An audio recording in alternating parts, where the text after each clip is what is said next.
Hi, everyone. Welcome back to the Power Network. I'm Amy. Happy Christmas to everyone hanging out with me today, and thank you.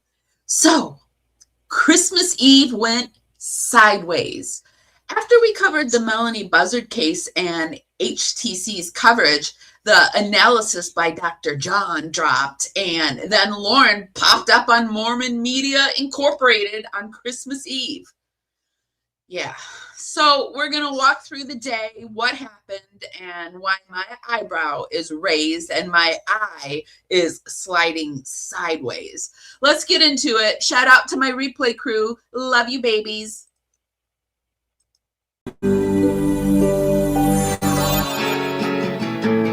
Carefully strumming his old guitar again. Words rolling out into our fire. If heaven had wings, I would steal them and fly away with you for a while. Hearing the essence of gratitude. Dreamy little smile on my lips.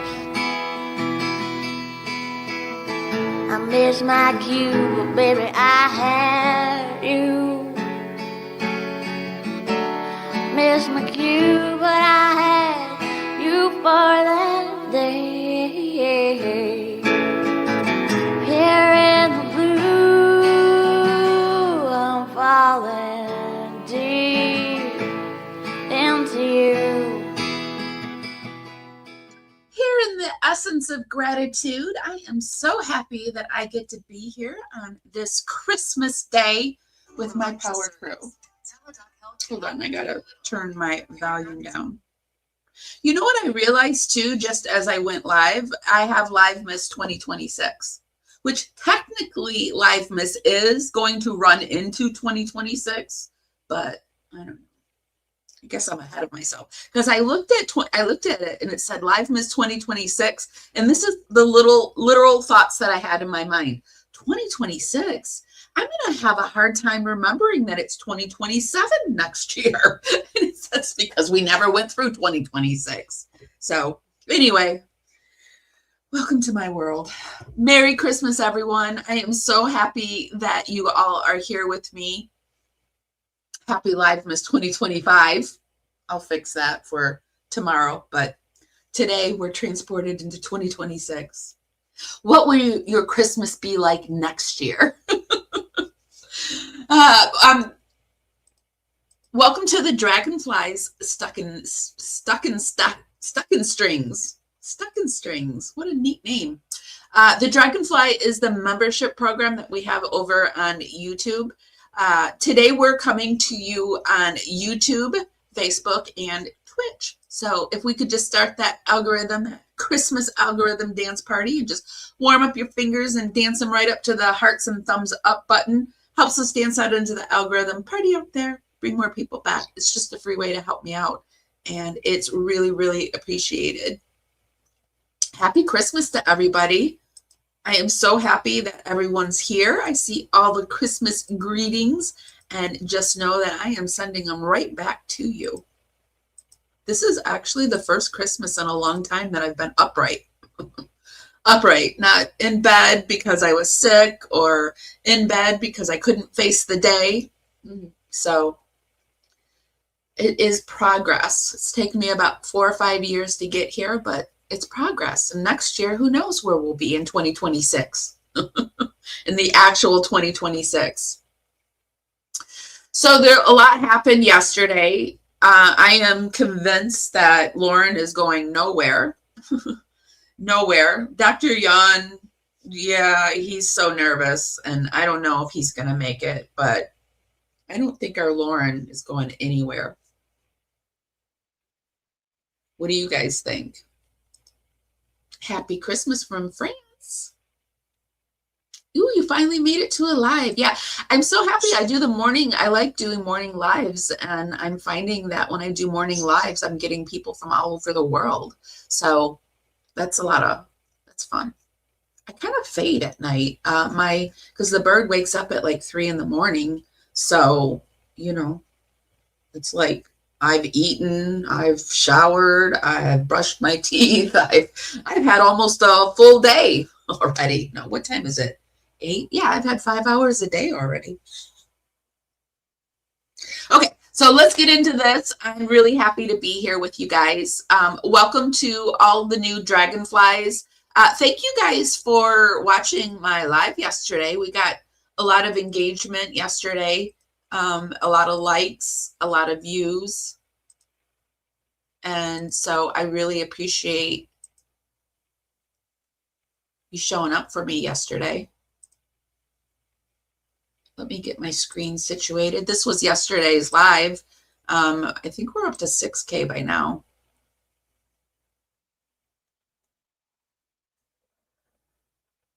My internet's really slow today.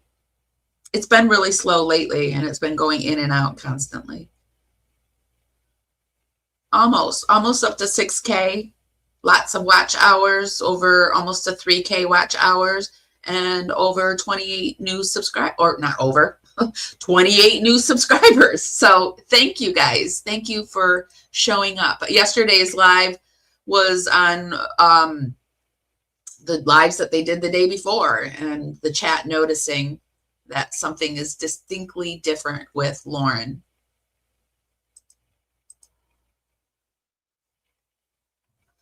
So she showed up on Mormon's, this over on the Hidden True Crime Reddit community. She can't stop gaslighting even on Christmas Eve. And I was like, what? She made an appearance over on on another Mormon show. They're talking about it, and this person says, who are these guys? Why let Lauren on a panel if you want to be taken seriously?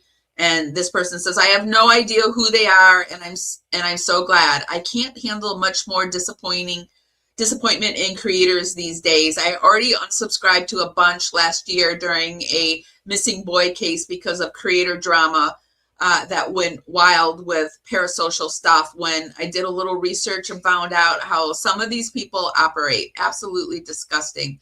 I try to stick to channels that have legit lawyers or reporters, with a few exceptions like Gigi at Pretty Lies and Alibis. But look at what it gets you, because this is supposed to be somebody with a doctorate and a actual, for realsies, not a tourist reporter. So, good morning, Quilting with Ginny.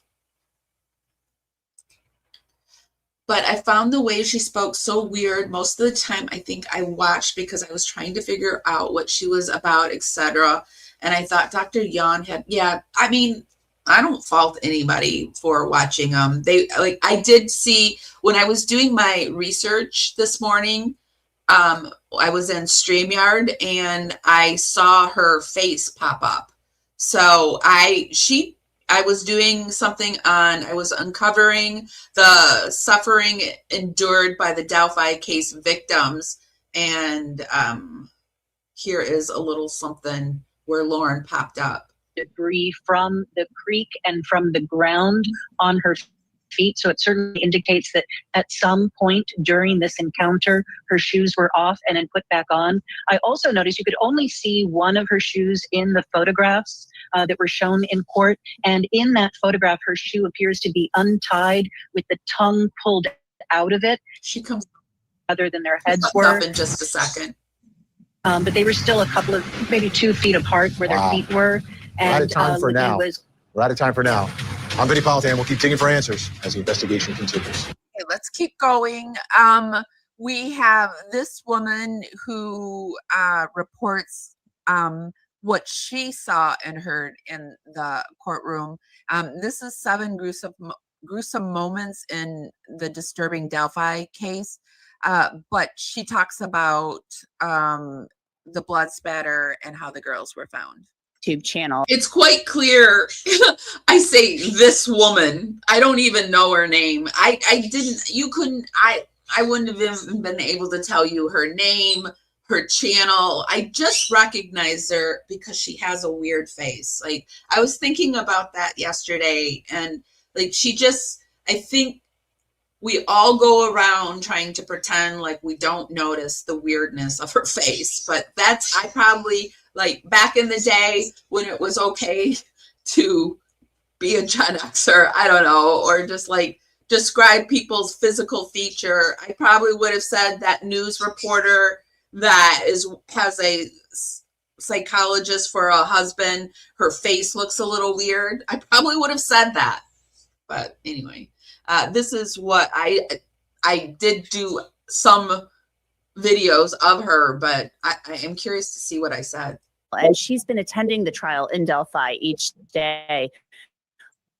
Lauren, take me into the courtroom, first of all, for the very latest. I know this has to be just excruciating for the family of Libby German and Abby Williams. It must be excruciating. I actually looked over at them several times to see, and there have been times where Libby's mother's hands are covering her face and her daughters are consoling her, rubbing her back. We are seeing crime scene photos, and today we saw autopsy photos. We heard how the girls died. We heard more about their wounds. We saw the wounds. It was very traumatic today in court. The pathologist, it's my understanding, testified that both girls died from deep slash wounds to their throats. It's just horrific. We know that Libby was found naked and there were sticks over her body, and that Abby was wearing Libby's clothes, which I still don't quite understand. I don't know if the state will ever be able to explain that fact, but there was some discussion about whether or not there was a sexual assault of Abby. So can you tell us a little bit about that testimony of both girls, obviously? Yes, the sexual assault kits that were done on both girls were discussed today, and it was told by the pathologist that there were no visible traumatic injuries that would show sexual assault, but that doesn't mean that there wasn't sexual assault. She looks noticeably different here, and this was, where's the date on this? I think this was right when the Delphi case was happening, so she looks noticeably different. There were just no visible injuries, and I think it's important so that far they have not talked about any fingerprints. And here's another kicker. There was a hair found in one of the girls' hands. And do you know who it was from? I'm just going to take a little beat here. Take a guess. Do you know who that hair was from? It was from somebody in the lab. So not only is it corrupt, but this case is contaminated. He presented it that way. While there were no visible injuries or evidence that shows a sexual assault, that doesn't mean there wasn't sexual assault. And I just want to absolutely point out, hated her coverage of this. The fact that Libby was found nude. I mean, that in itself, a little girl, undressing, I can't imagine that isn't sexual assault. It just had to be the most terrifying. Such assumptions. Time of these poor girls' lives. And then Abby, you have to think at some point. I think that it must have been the most terrifying time. And then, but like, I also think like they were together and maybe that gave them some comfort, because I was trying to think, like, would I have felt more comforted? Because I was a crazy kid. I was a Gen Xer. We were out there doing stuff. I would have been up on that bridge with my friend walking, and like this, yeah. And would I have felt more? Yeah, it would have. But it also would have been even more terrifying, because I would have been even more afraid to run if I could have gotten away, because my friend was there. How could you leave your friend? So I think that's a that's a tactic that these people use. They think that, you know, more than one person had to have done it, because how do you corral two 13 and 14-year-olds with just a pew pew? But to me, that seems very easy, because he's an adult. He's got the you know, the brains. Your brain isn't fully functioned until you're 25 years old. So I mean, and we're told as younger people to not so much. I don't think that's kind of starting to die away, but to obey adults and stuff like that. Oh, these girls. It just breaks me that they suffered, you know, because like I said at the beginning, you just always hope that they don't suffer. But I think these girls suffered. Because we know there was that photo of her that's been circulating on social media for years, plus the video I do too. Showing her with the clothes that she left the house in. I think that, well, she would have had to have been at one point. Harlan says that she thinks that since Abby was redressed, she was at one point undressed as well in the buff. And you wonder if he had them start dressing in each other's clothes to give them time to escape, but unalive them instead. Maybe they thought they were gonna. That's even worse, to think that they're gonna get away, and he comes back and does that. Although I think somehow Abby, because Abby didn't react to it, her hand, she was either, her hands were either tied or she was not awake. And then she's wearing, for some reason, Libby's clothing. We don't know if they believe the killer then put her in those clothes or what. We don't know. But talk to me a little bit about what happened when they showed the video of Bridge Guy. This is Anjanette. This was Anjanette was at CrimeCon.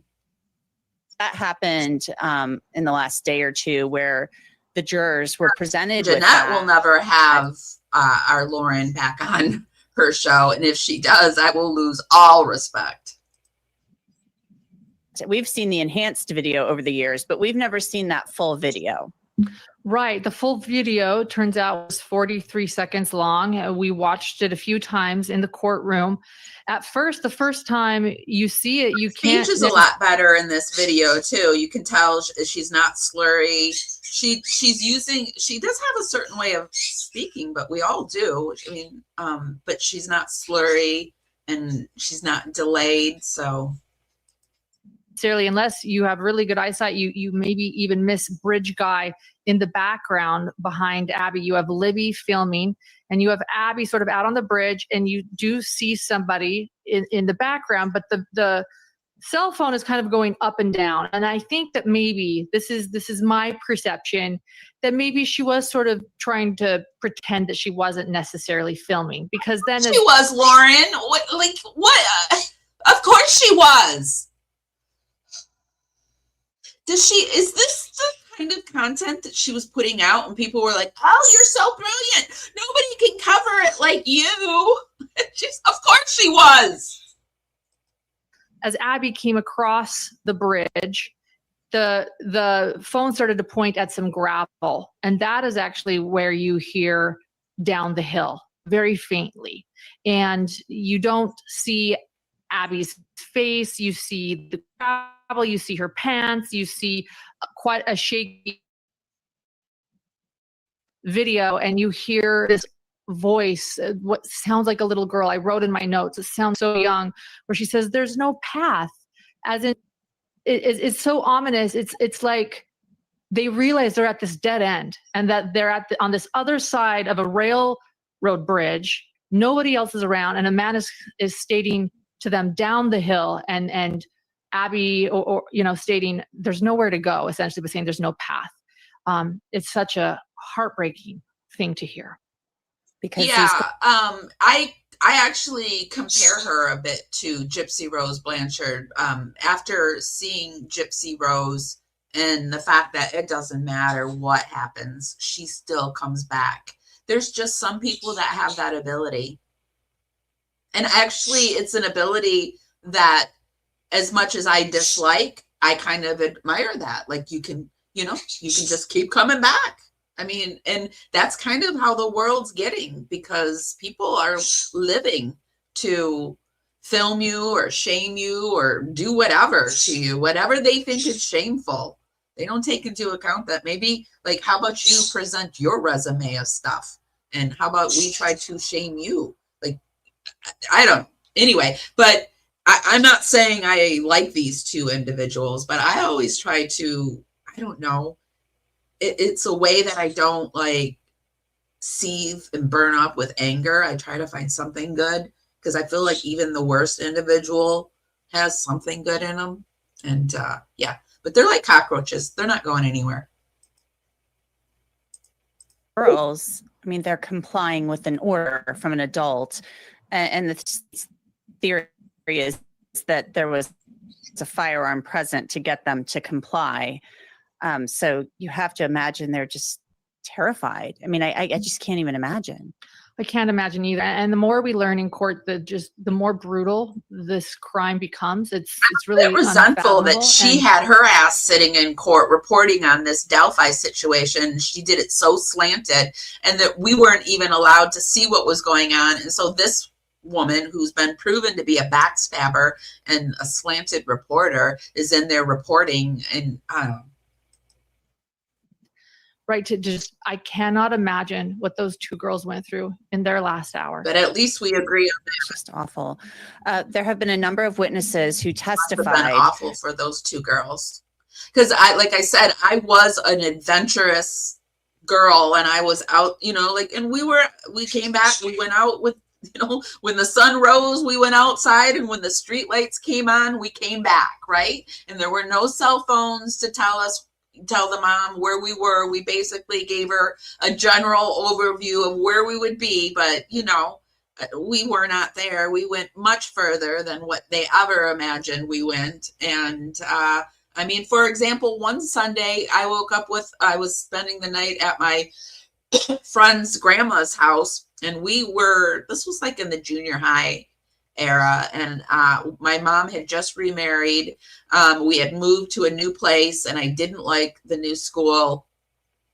For whatever reason, my friend, she was at the same place where she was, and she didn't, well, her mom was horrible, and we were going to run away to Mexico. Okay, we were running away to Mexico, and we were buying stuff. It was just crazy. Can you imagine? And I was these two girls' age. All right, we're going to run away to Mexico and start a new life, and we're buying stuff, and we decided we needed a dog.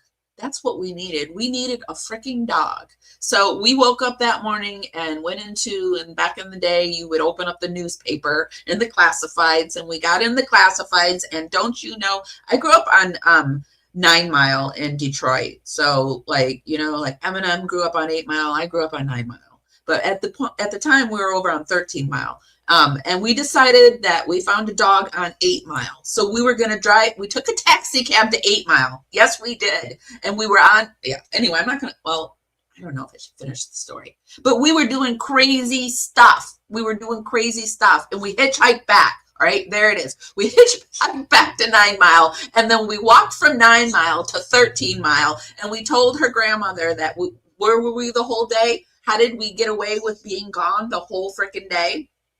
Well, we were at the senior center, don't you know, playing bingo with the seniors.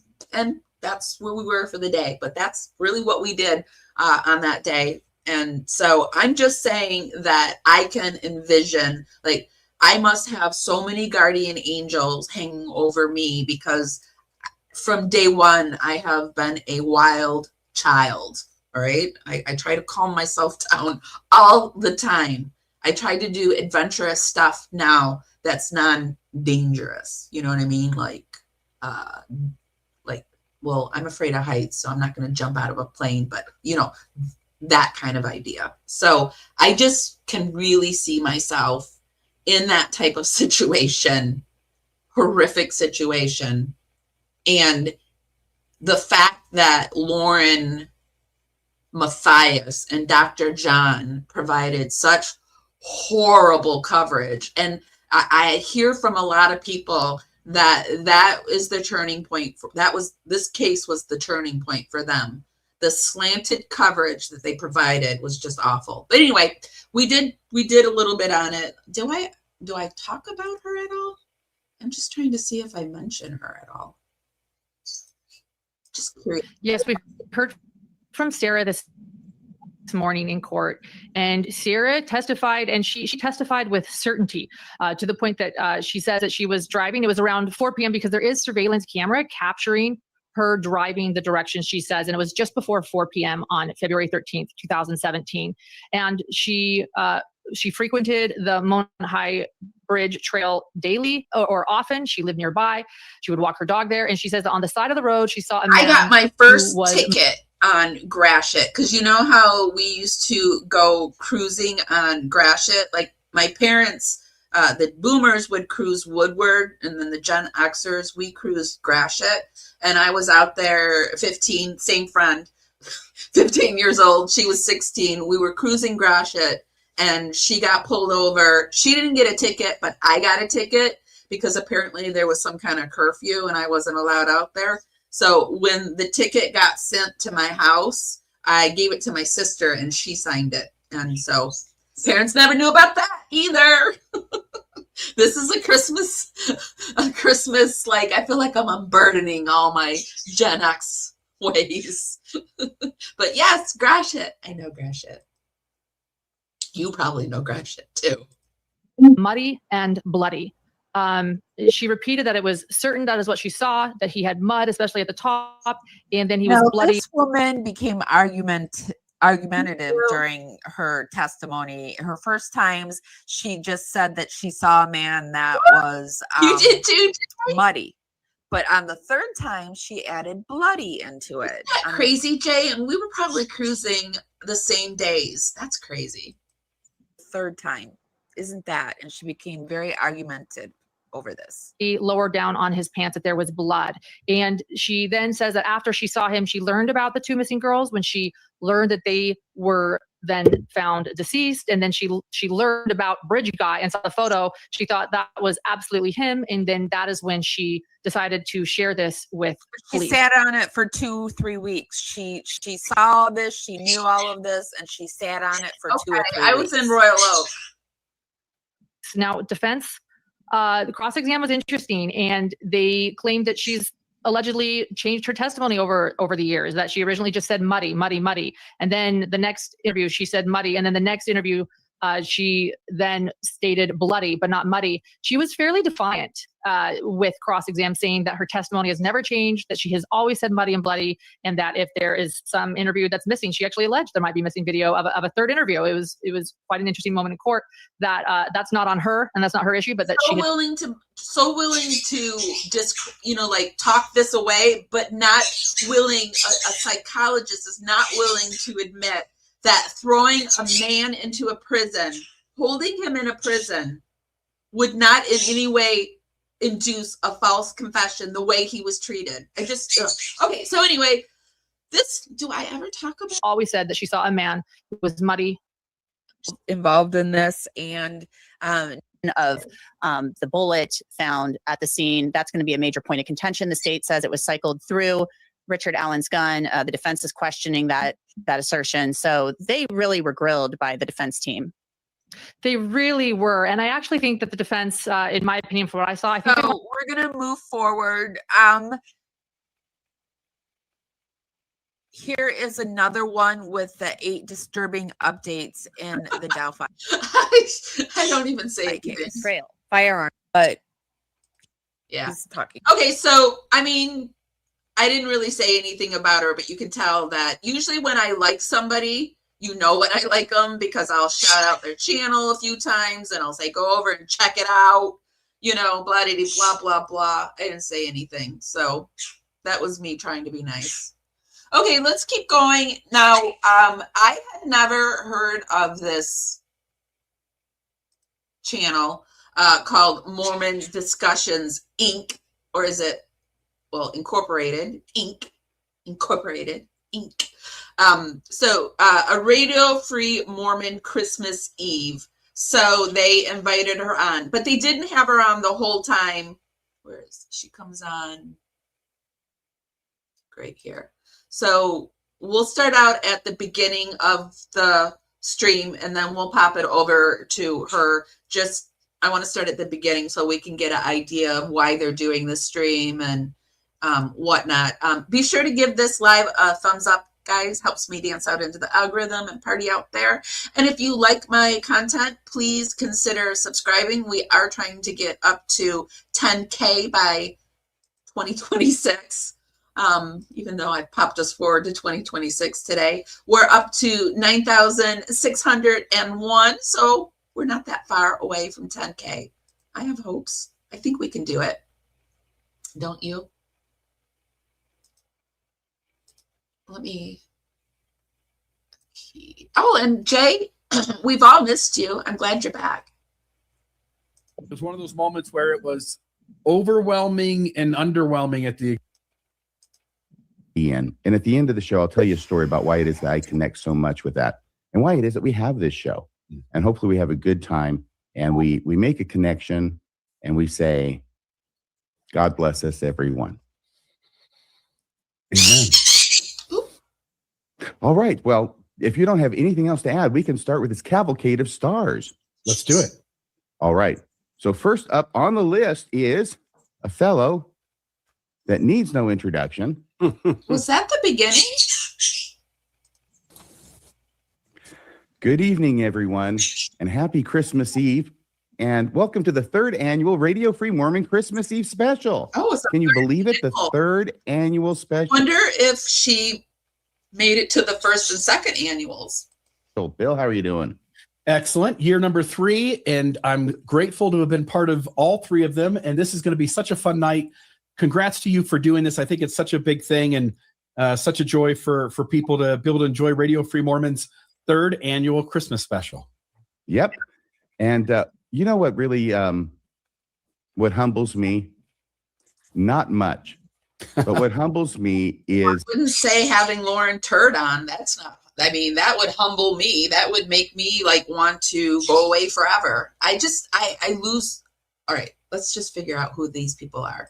This is the most special night of the year, in my opinion. It's a close, Halloween's a close runner-up, but okay, this is the most special night. And, people have families. What is Halloween? What is Halloween? Why is Halloween yeah, Judy's getting his little chirps in. I got a few presents sent to me, and one of them was a heated blanket, and he's terrified of it. Like, it would make our life so much easier if he would just come over and snuggle. I wouldn't have to put the heat up, right? We could just kind of snuggle with the blanket. He's terrified of the blanket. I think it's the pattern.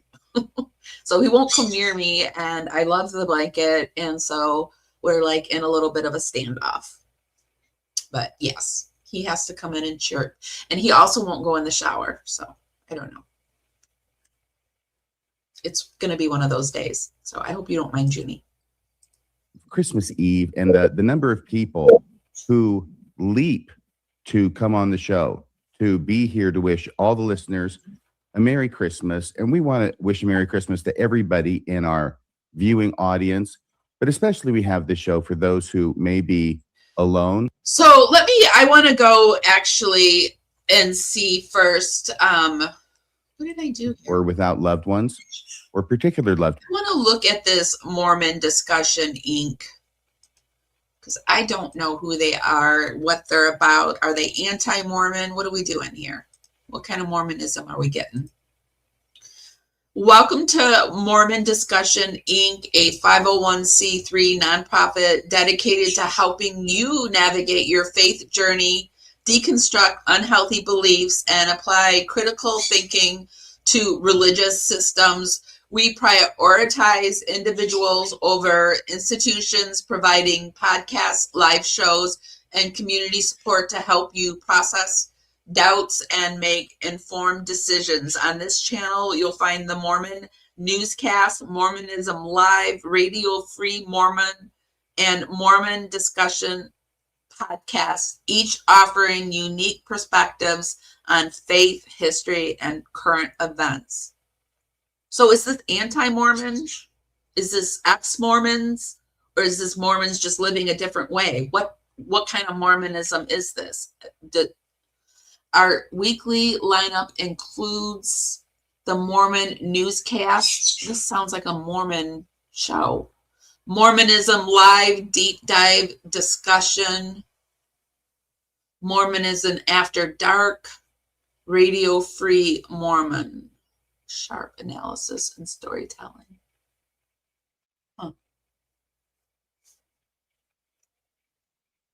Yeah, I am positive. I am actually pretty positive, and this is all alleged for entertainment purposes only. My opinion, we urge you to go out there and do your own. I believe that the Mormon church is behind her, that they are somehow pushing her through all of this, because I told you yesterday that I often do searches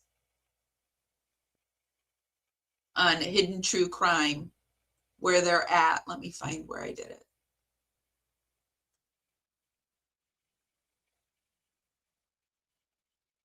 Well, where is it?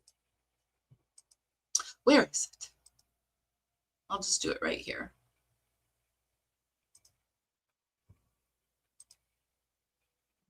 Hold on.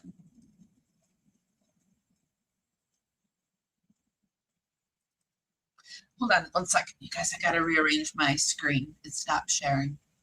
Let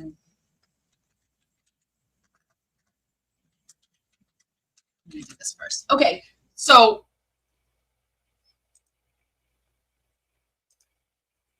I tried to go over and learn the Streamlabs, and I'm having a hard time.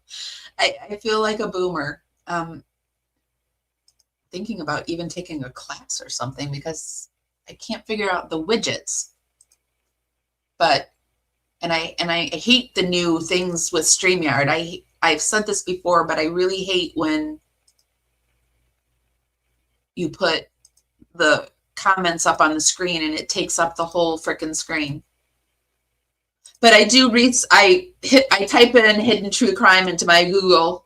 I did this with the Gypsy Rose case just to see where it was and what information is getting out there when you know, like someone sees hidden true crime and they say to themselves, oh, who are these people? I've never seen them before. Let me see who they are.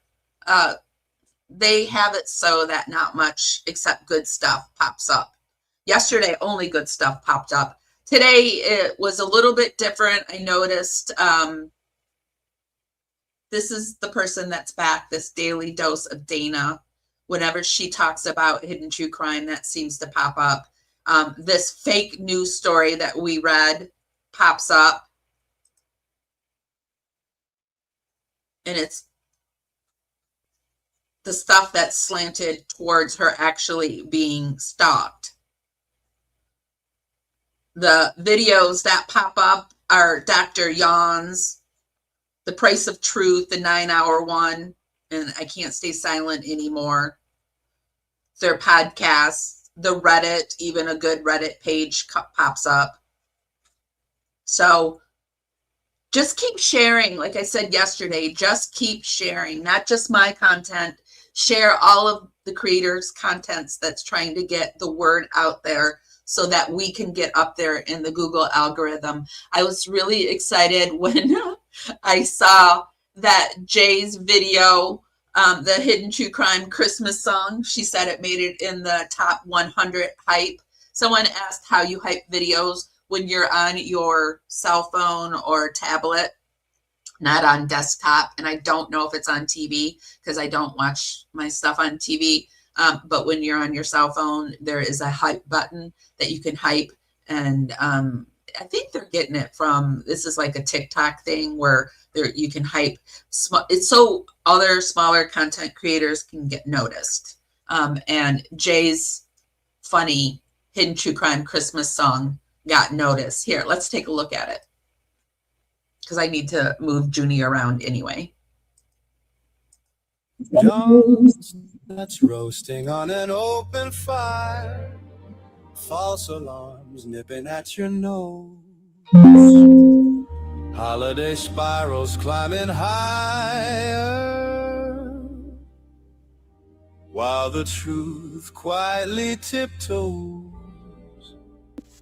Everybody knows a grift and mistletoe help to make the outrage bright.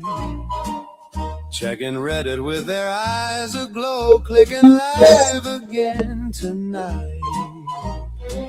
They know that Lauren's on her way with a brand new face and claims to say. Soft voice, grave tone, camera tight, selling panic wrapped in I'm right. Then there's Grayson typing fast, calling cops like Christmas past. Murdered at dinner with righteous cries. Watch that narrative fly, fly, fly. And John stays calm, plays the role, nods along while the storyline rolls. Paper trails that don't exist, but invoking the FBI sells the twist. Everybody knows a badge and a bluff help to make the season tense. Nothing says joy like calling the law an internet offense. They swear it's real, they swear it's true. Santa's checking filings too. John throws his glasses as Grayson spies to see if their shady lawyer qualifies. And so I'm offering this simple phrase for viewers from 1 to 92. Although it's been said so many times, many ways, receipts matter. Merry Christmas to you.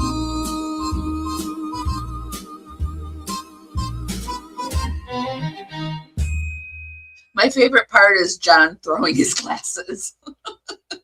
But that was my favorite part of the live that he did. Well, one of them. One of my favorite parts. There's a lot of goodness in that one. Okay, let's go back. Let's go into this Mormon Stories Inc. 3rd annual Lauren Fest. We'll have to go after this and see if she was in their 1st annual or their 2nd annual. But okay, so I haven't watched any of this, so I have no idea. I'm coming at this with fresh ears, fresh eyes, and a healthy dose of cynicism and snark. Let's get into it. I went to the observatory here in Cedar City. They've got a college observatory, and the general public is invited most Mondays. And so I went, and I never had a good telescope in my life outside, like a $30 one from Walmart or whatever. And if this one here is like the size of, if I stretch my hands out all the way, that would be from one side of this telescope to the other, on the width of it. And I look in the hole and I see Mars, and Mars is crystal clear, but I mean, it's the size of just the tip of my pinky nail inside the telescope, but I could see the rings and everything. It was one of those moments where it was overwhelming and underwhelming at the exact same time. Yes. Anyway. Maybe you're probably looking at Saturn when you saw the rings. Saturn. Yeah. Sorry. It was Saturn. Okay. Anyway, but it was like, you could see it so clear. You could see the rings going around it. You could see the planet. Mm-hmm. Wake me up when she gets on. Because it's just a few seconds, I swear. But it was just it's so far away, even with a great telescope, it's just this tiniest little thing. It's amazing what you can see with a telescope. Yeah. That's really cool. Yeah, it was a great time. Guess who's next on the show, Bill? It's going to be some real crime for the 2nd time tonight, right? Not real. True crime. And hidden, maybe. Maybe you can see it. Maybe you can. I don't know. Lauren, Matthias, how are you doing? Good. Not always the best welcome to be like. And for Christmas Eve, we've got crime. But no, I will not bring the crime tonight. You will bring the crying, though, probably. Okay, she looks different. She's done something different to herself here, friends. I think her eyebrows are arched a little bit more. See, if she just had some work done, I think it's starting to relax. I think it's starting to relax. If she just got some fresh injections, to me, it looks like, and we don't know. I don't know. This is all, it's just my opinion, speculation. I can't tell you what I know she's had work done. I know that, even though she tries to say yes sometimes, no other times, tries to play with like, know about Botox, but I say she's had filler. So we're not saying Botox, we're not saying Juvederm, we're not saying Restylane, we're saying filler. She's had some kind of filler done. Yes, she has. And she's probably had some threads done.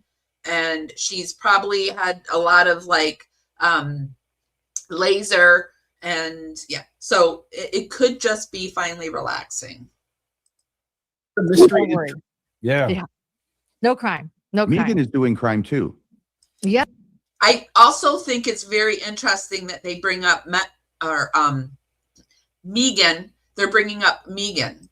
See, I'm trying to say as many things as I can about her so I can practice saying her name correctly. Megan. Yes. Why?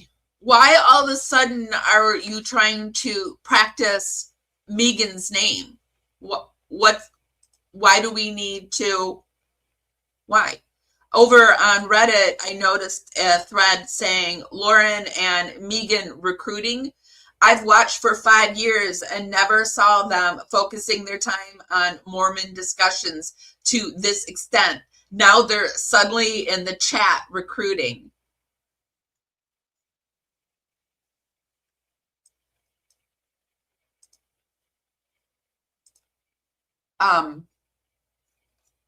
They're suddenly in the chat recruiting. This person says, gross. Somebody tell RFM to look into all Lauren's legal filings. Dude's legal eagle. People were saying word salad, though. She is embarrassing. She is embracing myself, the good, the bad, and the ugly. Reading her friend's text, also in and out burgers, using emotional manipulation, discussing her son, nothing new. I'm so disappointed in these two, RFM. And the other guy is Bill Real, I think. Yeah, I can't imagine they are unaware of the chaos surrounding HTC and the midlife revolutions. Wonder if their involvement is causing chaos in the Mormon discussion studio.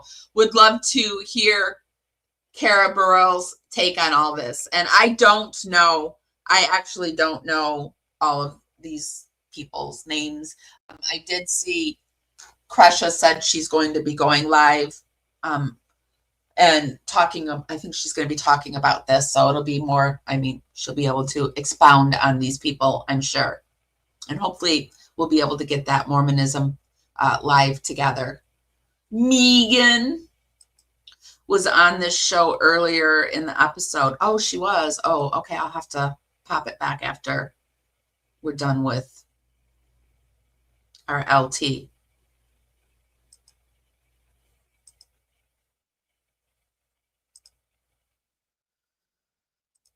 Okay.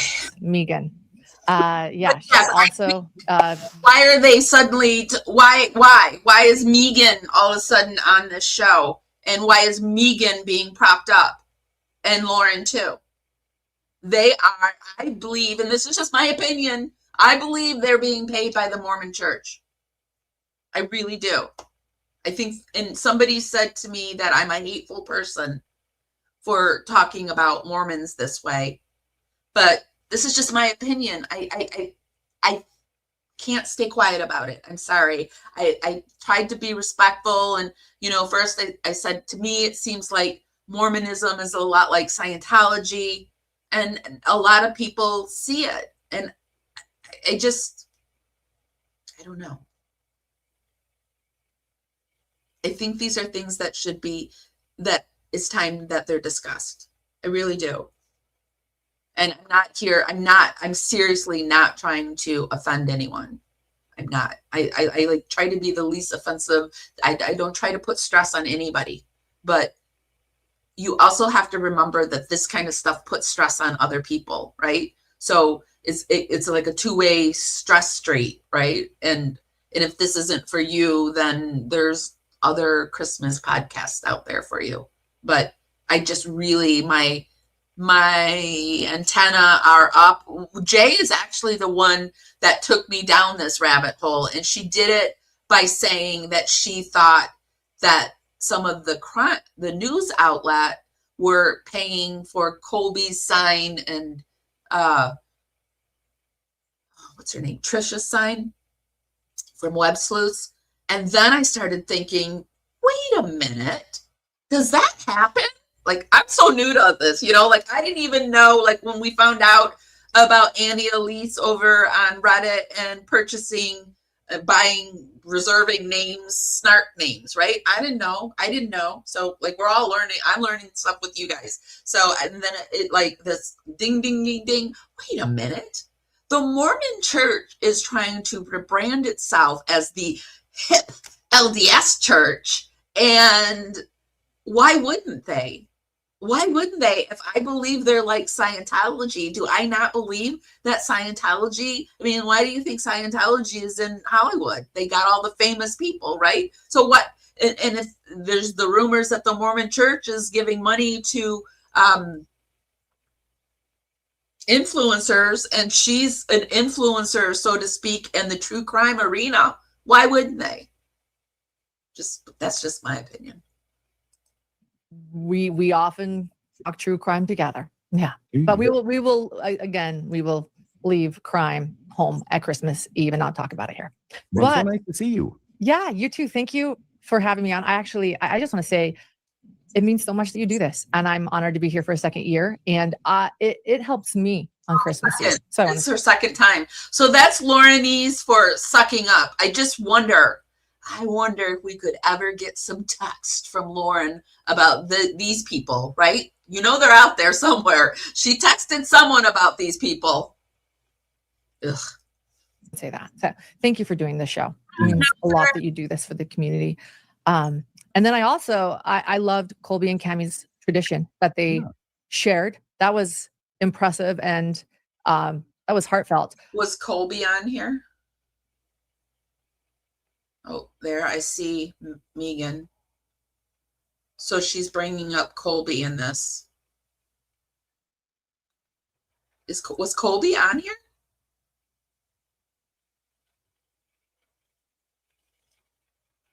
I mean, it is a cute little tradition. Shit, I got myself away. Ugh. Is he on here?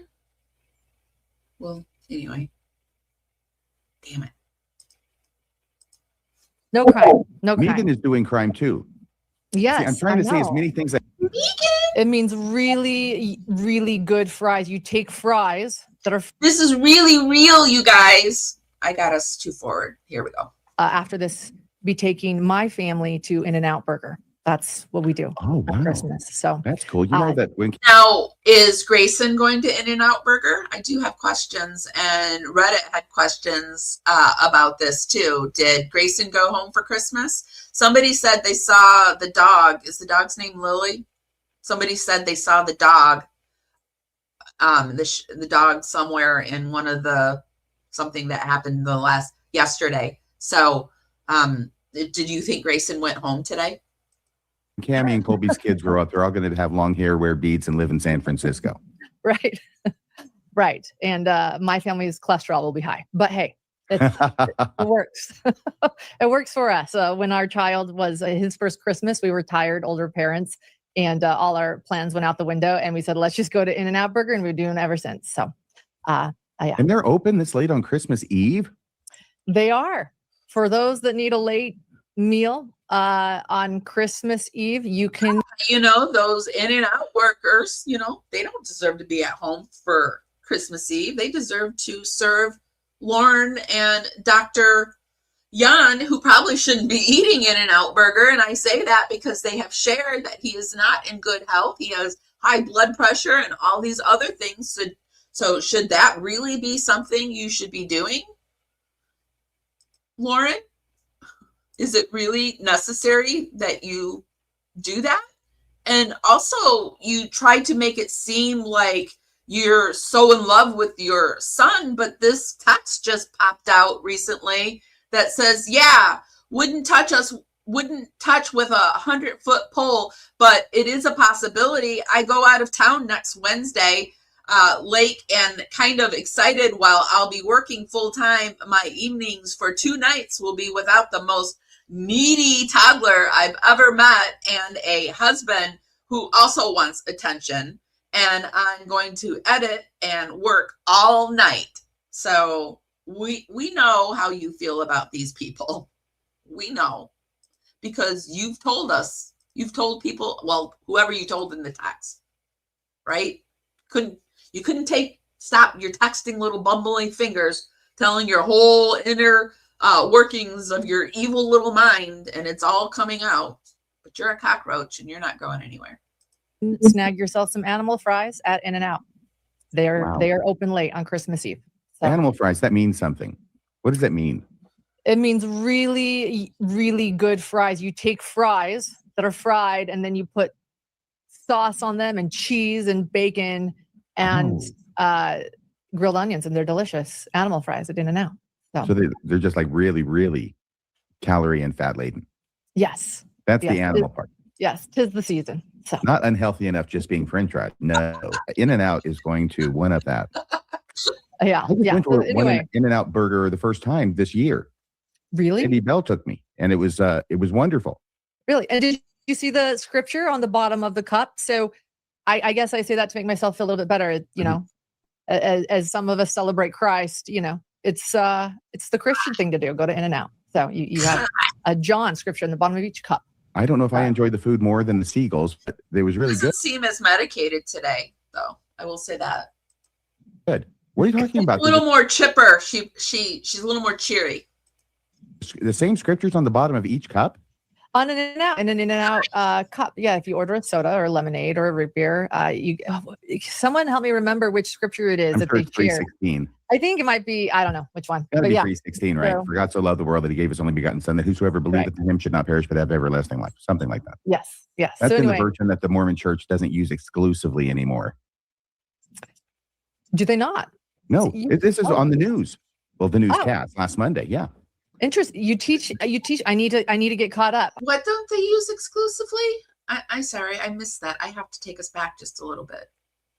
And I'm going to bitch about YouTube a little bit. There used to be a thing where you could go back 10 seconds, and that's gone. So you have a John scripture in the bottom of each cup. I don't know if I enjoyed the food more than the seagulls, but it was really good. You saw at In-N-Out, they have scripture at the bottom of each cup. Is that what she's saying? What are you talking about? They're just the same scriptures on the bottom of each cup? On an In-N-Out cup. Yeah, if you order a soda or lemonade or a root beer, someone help me remember which scripture it is I'm that sure they share. I think it might be. Oh, every Christmas. It seems like you would know this, but of course you didn't even know your best friend from elementary what her religious background was. And you're such a religious person. I don't believe it. I don't believe that you. I either don't believe that she was your best friend, or I don't believe that you gave a flying fig about her. Like, she probably knew everything about you, but you knew nothing about her. I don't know which one. That'd be 3:16, right? For God so loved the world that he gave his only begotten son, that whosoever believeth in him should not perish but have everlasting life. Something like that. Yes. That's the version that the Mormon church doesn't use exclusively anymore. Do they not? No, this is on the news. Well, the newscast last Monday. Yeah. Okay. Interesting. You teach. I need to get caught up. I've been. Can you imagine? It's not just the KJV anymore. Says the Mormon Church. Oh, I didn't know. Great. That's great. Okay. Change. I was actually going to talk about change tonight. I mean, I wasn't going to talk about In-N-Out Burger this whole time, but I was actually going to talk about growth and change and how that's a big part of my life. Well, I'm actually glad you did, because you're such an idiot. It shows, like, you're trying to blame Christina for Dr. Yawn's high blood pressure, but your annual tradition on Christmas is to go out for fast food. Like, Annie Oakley said something like, my annual tradition is go to McDonald's with the fam, because In-N-Out Burger is just a glorified McDonald's. Ugh. Every year I embrace change because everything changes whether we like it or not. for good or for bad, right? And I've been thinking about my little boy. He's actually sort of mourning his childhood. This may be the last year of Santa Claus. He's told me that like growing up is kind of hard for him, and change, I think, is just something that can be hard for human beings in general. It can be for me, and I try to embrace it. But I wanted to share a little gift that I was giving my little boy this year. It'll be in his stocking. It's a little giraffe charm, and it says, "You are Doing this today." Can you imagine having Lauren as your mom? She just seems like she would be such a distant and weird mom to have, like just really distant. unique. You should always stand tall, for no one is like you. Why no one at all. This little giraffe is a reminder of what life is about. You don't need to fit in. You were born to stand out." And I think when I think about growth and change or growth, with change comes growth, vice versa, what comes first, right? I think it's just about embracing yourself and embracing ourselves and who we are, the good and the bad. I'm in true crime. So even your dark sides, your good sides, every side of you, and just owning that and embracing change. So she's embracing her darkness, her ways of talking and stabbing people in the back. She's just going to embrace it. That reminds me when Gypsy Rose Blanchard was like, there are no perfect victims, right? So, there are no perfect evil people, and she's just going to embrace herself. So hugs all around. Let's just all embrace it, all the evilness. Yes, it's a good holiday message. God bless everyone. Just embrace your evil. Oh, actually, I think you do have to kiss your evil side in order to get to your, when you're going through something. You do have to embrace it, but you know what? First, you have to acknowledge it and admit it and say you're sorry for it. That all has to happen too. So, I say I kissed my evil side, but I actually kissed it, acknowledged it, apologized for it, and then, moved on. But you can't seem to do that, Lauren. You can't even seem to fathom that 9.5 hour live was what did it, and that your little planning didn't work. It just didn't work, and this is all backfired on you. But she's going to embrace it. So also, she's over this and she's past it and she's moved on. So, And this last year, I've learned a lot, and I brought up, a text from a friend of mine. I was talking to her via texting and sharing about some grief I'd been experiencing this year and some things going on. And what she wrote back to me meant so much that I just want to know what's going on. Look at their faces. They're not like looking at like, ooh, what could possibly, when people say they're experiencing grief or something, if you don't know what's going on, you're like, oh, grief. Their faces are not changing. They're like stoic, like the Mormon church is paying us for this. They're paying us for this. to share here, if that's okay. Sure. Sure. What's she gonna say? What's she gonna say? Said, welcome the tangled stuff in. Say, hello, what are you here to teach me? But don't let it stay forever or dominate your narrative. You're a whole beautiful being with many dynamic parts. It's okay to feel broken, cheated, fooled, anxious, and it's also okay to be the opposites. None of us are all of any one thing. The one constant is change, emotionally and otherwise. Let these emotions change as you change, and as the moment-to-moment changes happens. Let me keep going. This is a bunch of word salad bullshit. This is just a bunch of GBT word salad. What does that even mean? My friend told me I could share this. Don't forget to pay attention to your beautiful parts, though. Don't judge yourself so harshly. Practice it daily. Be your best friend, your advocate, and your safe place. This takes daily moment-to-moment living. Loving ourselves is difficult when we've been culturally taught to seek our own. Do we really believe that Lauren Matthias doesn't love herself? I think she's the only person she loves. worth outside of ourselves. So now we have to flip the script, and it's super hard. I understand this. I would submit that all parts of you, all emotions, and all versions of who you've been and who you will become are all necessary and beautiful. They make you who you are. We are all more than the limited stories we tell ourselves. And I just thought that was beautiful, as I've been thinking about how I've changed this year and how I've grown this year and how she just needed that one person to co-sign her bullshit to make her feel better. That's all she needed. She just needed that one person to co-sign her, and she's good. Well, she's got Dr. Yawn and, you know, Grayson co-signing it, but she just needed that, and it made her feel better. Co-sign of the bullshit.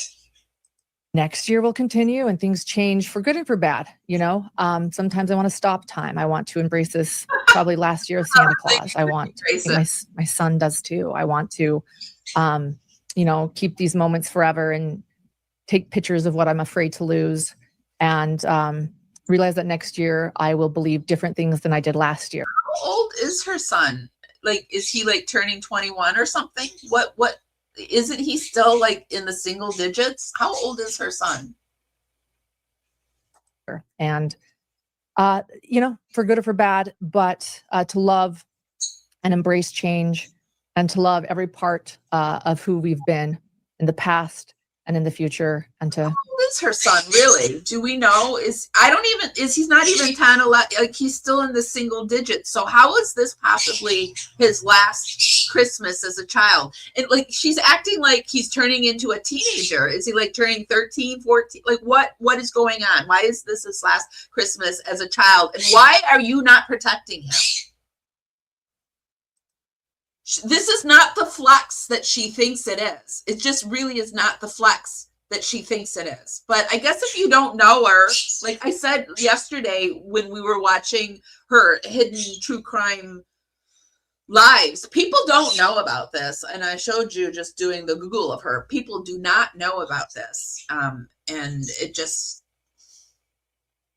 I don't know. I have a hard time watching her like this because I know she's lying. Own that, and to own that growth. So that's what I've been thinking about this year between my trips to In-N-Out Burger. He's 8. Yeah, that's really nice. How are you doing? I was thinking maybe he's 9 turning 10. He's 8 and it's his last Christmas. What the actual fuck? That's a hard F there. That's messed up. Why on earth is this his last Christmas? Oh, I can't stand her. She is ruining his childhood. Anyway, no, I'm trying. That's too. Is she? Yes. Giving him a giraffe. Giving him a giraffe for Christmas. A giraffe charm. Oh, I can't. With internalizing that message. Good. I'm grateful for my friend that sent it. I think that that's why it's been on my mind. I think. Mary? I think that I always try to embrace change and to embrace and be open to the dark, if that makes sense, and to the chaos and the hardships. And I've always learned, though, that there's always a little bit more to accept, a little bit more inside to maybe even allow. When that happens, it can be difficult. But I think that the more I learn about myself, I think the more content I can be to just own who I am and be honest with who I am and grow and change. So I've been thinking a lot. Is this her apology? Is this her way to apologize about things? Because I don't understand.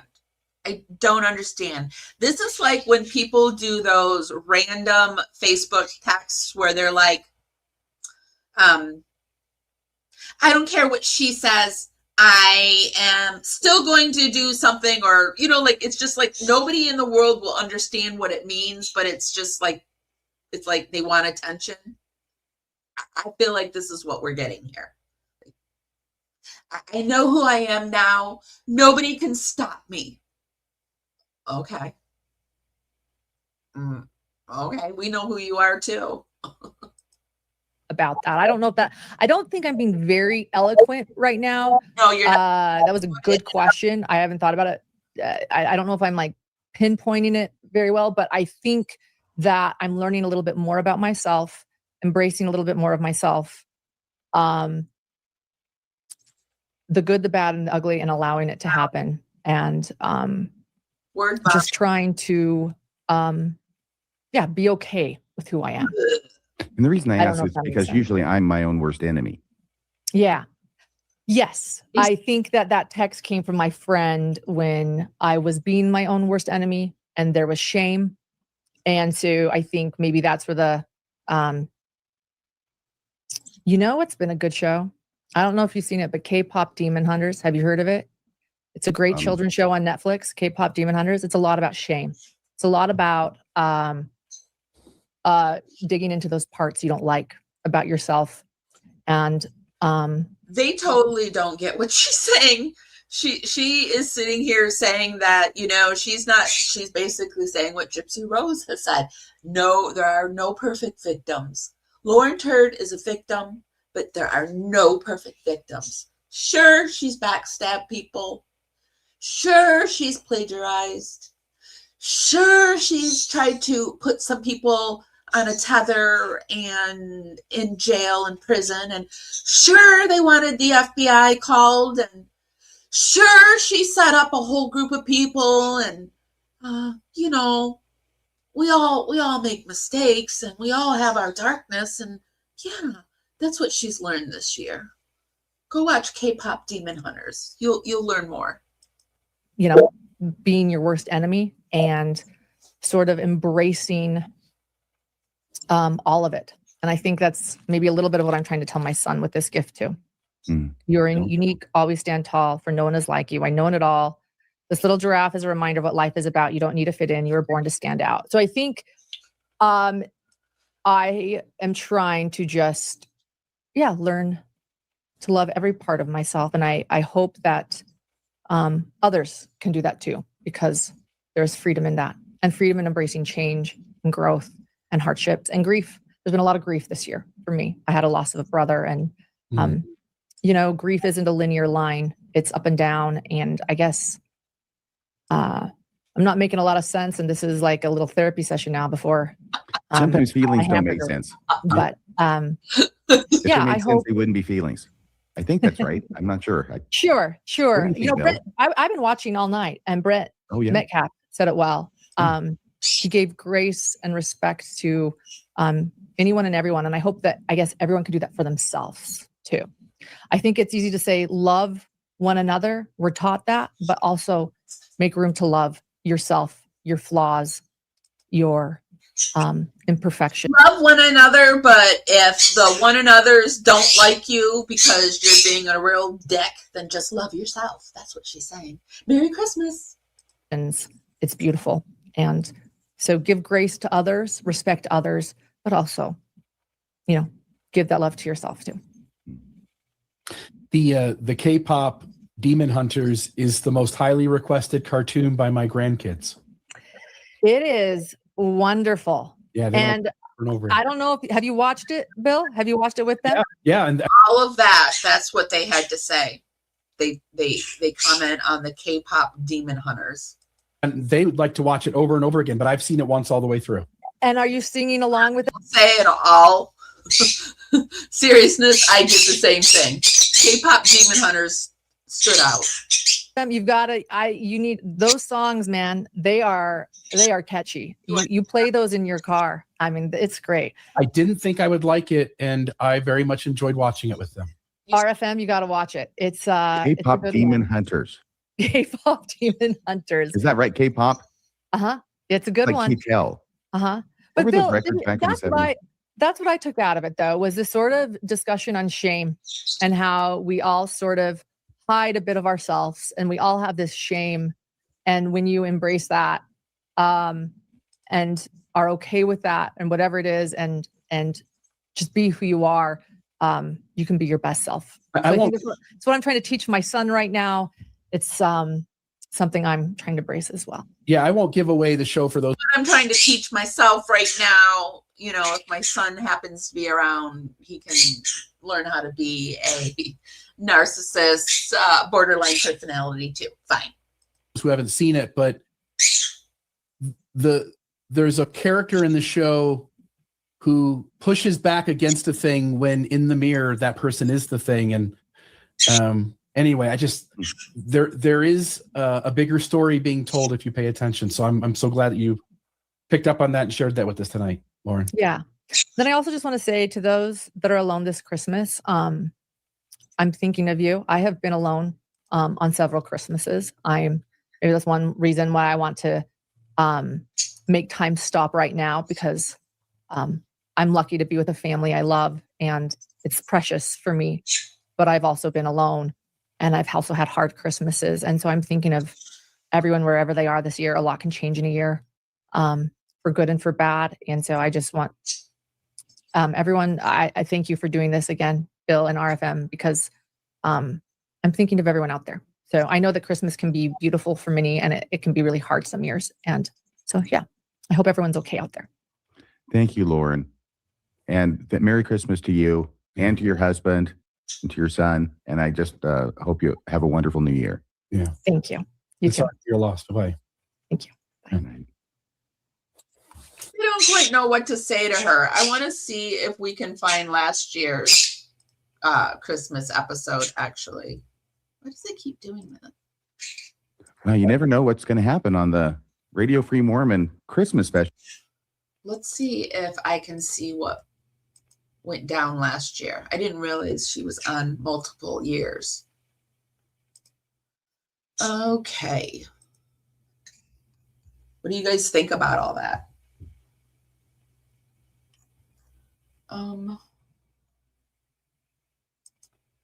What was that called? It was called, let me get the title.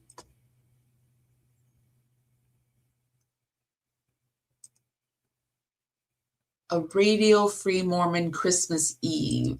Maybe that's what they labeled it last year.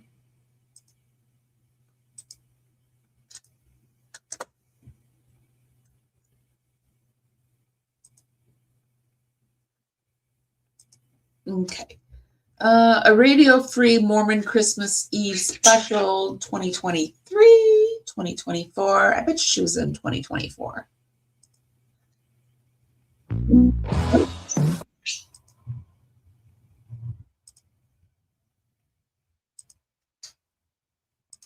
Okay. Let me see if we can find her. Because I'm just wondering if Dr. Yawn and Lauren made appearance last year. Because he doesn't seem to be making any appearances this year. Well, he did make a pre-recorded appearance, and we're going to take a look at it yesterday, but I'm just curious. And we know Megan wasn't there last year because they didn't know how to say her name this year. We get it right some of the time. Some of the time we don't on purpose. Oh, there she is. No, Dr. Yawn didn't appear with her. Look how different she looks even last year. Yeah. By the way, I'm up here, but I want to look here because I want to see your guys'. Let's see what her message was last year. You think it was as intense? Faces, so I'm sorry. Hello. It's absolutely fine. You look anywhere you want. Okay, thank you. How are you guys? Oh, just fine. Thank you very much. It's a wonderful Christmas Eve. The magic's in the air. The sun's down. It's dark outside, even here in the Pacific time zone. Yes, it is. It is dark here at our family. We are waiting for Santa Claus. Last we checked, he's in Antarctica, so we have some time to. He's still in Antarctica. Oh, this year he's perfectly believing in Santa Claus, and everything's on the up and up. So I guess a lot does change in a year. Yeah, so we have some time to, bake some cookies still. He doesn't spend a lot of time in Antarctica, does he? I don't know. According to my son, he's still there hanging out. Okay. I don't know what he's doing. If I was Santa right now, I'd be hanging out, not there, but that's where he is. So yeah, I didn't really come with anything super prepared, but I would like to, I can talk. That's one thing I can do. And It's not, she's speaking much quicker. Well, I've got it set up actually, I think. Let's see. Let's get her regular voice for a second. I'm grateful for this, I want to say, because I think that so often on Christmas Eve, we think of everyone being together with families or not having time. But I think there are so many of us that would love to gather with friends and be with each other. So I just want to say thank you for doing this. And when you asked if I wanted to come on, I absolutely. I love what you both do. And we need to do some more new segments in the new year in 2025. I hope we can do. But what are you doing? Lori Vallow will just stop hogging all the headlines. Dude, like just when you think that case is going to end. Did she just say dude? Many of us that would love to gather with friends and be with each other. So I just want to say thank you for doing this. And when you asked if I wanted to come on, I absolutely. I love what you both do. And we need to do some more new segments in the new year in 2025. I hope we can do. But what are you doing? Lori Vallow will just stop hogging all the headlines. Dude, like just when you... She just called him dude. think that case is going to end, she's like, you know what? Hold on. Myself. Pause. Hold my Diet Coke. I am going to represent myself now. And this trial is going to be televised in Arizona where it's nice and warm. So come one, come all. Yeah, no, I do some awful things and you're going to frame somebody for a stalker. And yeah, you're going to do a lot of stuff. I plan to be there in 2025. So the Vallow saga, unfortunately, continues in 20. You're gonna like shit's gonna go down, and then all of a sudden, like there's gonna be a major news story, like I mentioned yesterday. Lori Vallow, she got denied, but yet you have not reported on that. But you reported on Chad Daybell's cousins killing the baby, but you didn't report on the update on Lori Vallow. But you're busy trying to do the salacious stories. So I get it. Lori's like not the salacious one anymore. And plus everybody in that family sort of hates you. So there's that too. 25. Excuse me. Let me turn my phone volume off. Forgive me. Yeah. So we will be there. We'll be there. So we'll have to continue. I say the LDS members unfortunately continue to create true crime content. So I probably will be seeing you a lot, Radio Free Mormon, RFM in 2025 too, because we need your expertise in the law. Well, thank you. I'd be happy to join and help. Brown noser. We're seeing it again. She's managing to get the brown nosing in right up front. Good job, Lauren. Any way I can. Wherever there's cops beating up a guy, I'll be there. Yeah. Well, we've got, let me just, so we have Vallow in February. We have James Craig coming up. He's the dentist in Colorado who is charged with murdering his beautiful wife and mother of many children. We have He's the one who poisoned her. Yes, poisoned. The LDS family in Colorado. That's coming up. I plan to be at that trial. And we have the Shanna Gardner case out of Florida. She is the daughter of the MLM Stampin' Up founders. Sterling. Another LDS case, probably. And Shelly Gardner. Junie, do you want to come over and say hi? Should mommy turn your shower on? You want to take your shower now? Yeah? Okay. I'm going to turn on the shower. I'm right here. I'm listening, but I'm stepping away for a moment. No tweets. Shower. Come on. And Sterling and Shelley have hired the most expensive defense attorney in the country, Jose Baez. He was Harvey Weinstein's attorney, as well as Casey Anthony. Casey Anthony was found not guilty. And they have hired Jose Baez to make sure that their daughter gets away with her charges for allegedly murdering her ex-husband over a custody battle. So those are just 3 LDS crimes that you and I will be talking about in 2025. So I hope you're wonderful. Ready. I look forward to it. It's a date. Just 3 LDS crimes that the new hip LDS church is, going to pay me to cover. It's a date. And I realize, thank you. And I realize that crime is not jolly and hopeful. It is my life. It is my world. It is what we do here in the Matthias home. So forgive me for bringing this into, into the Christmas Eve chat. But I do want to just say this. I was sitting here backstage waiting. I think she's saying that because one of them is a lawyer. I think that's why she's saying. And again, so grateful. Is that the cultural hall? Pay no attention to him. No, is that distinctly different in this one? She's more kind of like swaggery, in my opinion. She's got a little more confidence. She hasn't been knocked down a few notches. She's not talking about loving yourself no matter what. And even if everyone hates you, basically, you got to push through and love yourself. She's just not doing that. What did you say, Cultural Hall? I'm in charge of the comments. He said something about that murder was right here by me here in Florida. It's practically a confession, damn it. Screenshot that. Who is on the Cultural Hall? Who's running that? Is that I don't think I'm allowed to tell you that. Is that Richie? Information. Is that Richie T? Yes, that's exactly who it is. It's Richie T. Stedman. Yeah, you're thinking of something different. There's 2 cultural halls. Just well, there are 2 cultural halls. Yeah, there's one is a radio thing, and the other one is a content another place.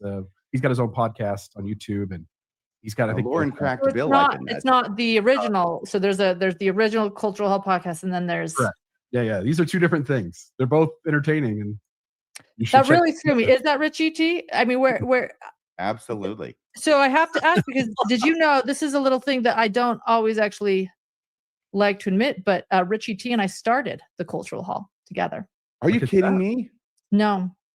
So hey, if that. What is the Cultural Hall? You guys, do you know what the Cultural Hall is? I don't know what it is they're talking about. What is she laying claim to? Thing, and the other one is a content another place. He's got his own podcast on YouTube, and he's got Lauren cracked Bill. It's not the original. So there's the original Cultural Hall podcast, and then there's yeah. These are 2 different things. They're both entertaining, and that really threw me. Is that Richie T? I mean, where? Absolutely. So I have to ask, because did you know this is a little thing that I don't always actually like to admit, but Richie T and I started the Cultural Hall together. Are you kidding me? No. Right. We're going to have to look at what the Cultural Hall is. Somebody said it's a Mormon podcast.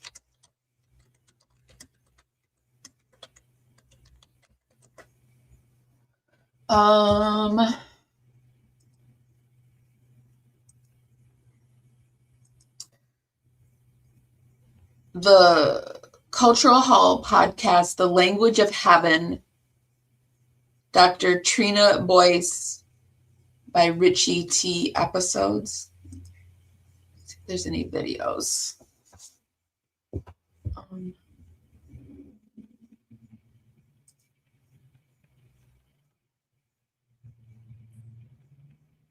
It is time for another episode of the Cultural Hall. Is this it? Because it only has 831 subscribers. Is this it? Oh, just me. I'm so glad you're here. I was worried yesterday. I know you said something. This isn't just me, but I know that I thought maybe you were a little upset yesterday when you left. I didn't know if I put a little too much heat behind a statement I said about not worrying about, like saying this is all for entertainment and educational purposes. Sometimes I put a little too much heat behind what I say, and I hope I didn't offend you in any way, because you're really valued here. So it's good to see you. Is this it, you guys? Because what? Let me go back.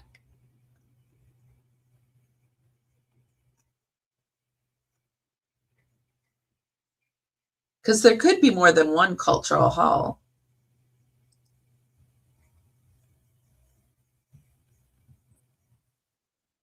It is time for another. Let me see. 313 videos and only 831 subscribers. That's a lot of work not to get up to 1,000 yet.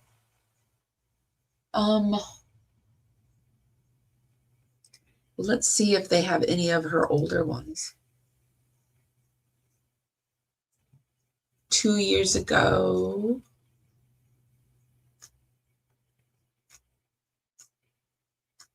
She's saying she started this podcast, huh?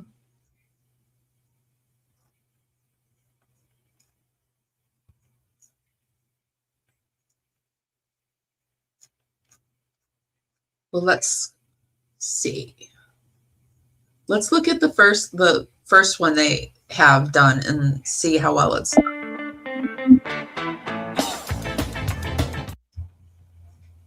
Let's see if she's in there. I don't want to get copyright stricken for the audio. Well, I don't see her name anywhere. I mean, she could pop up any minute now.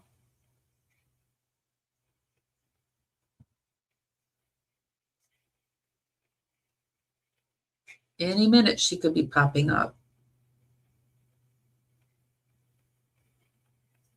But it's probably not like ingredients. They don't, put the main people up at the front, right?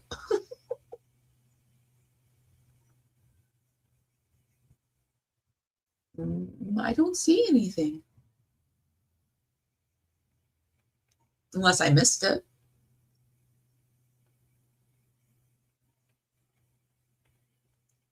Single LDS mom, that sounds like her, but she's been married for too long. This was only 2 years ago.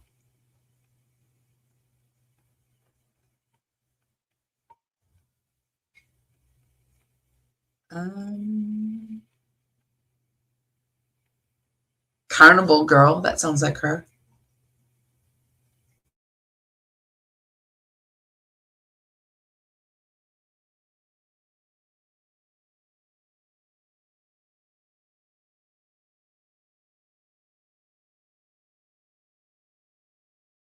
Wait, is that her?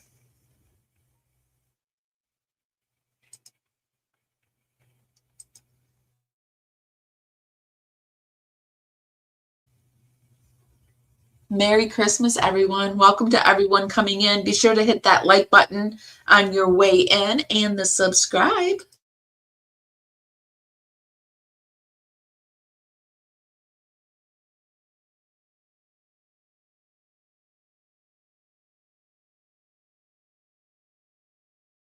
Tongue is coming. He needs.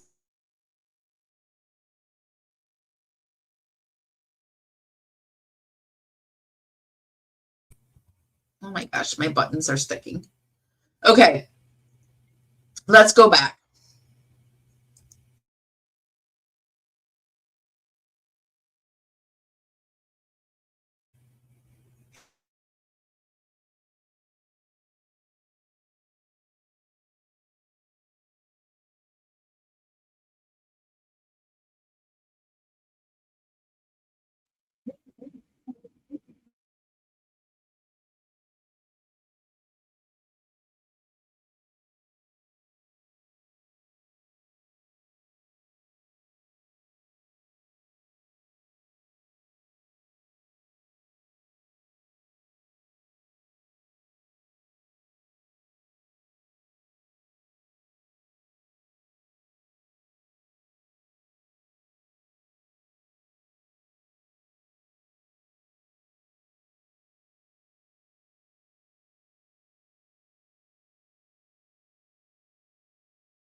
Sorry, guys. My computer did that disconnecting thing that it's been doing, and I just gotta disconnects for a second, and then it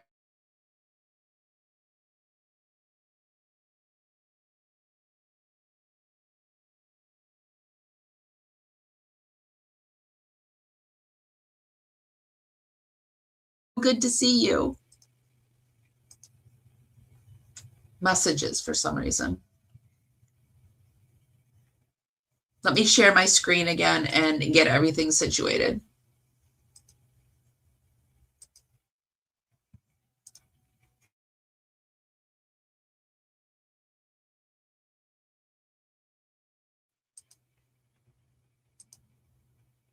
Okay.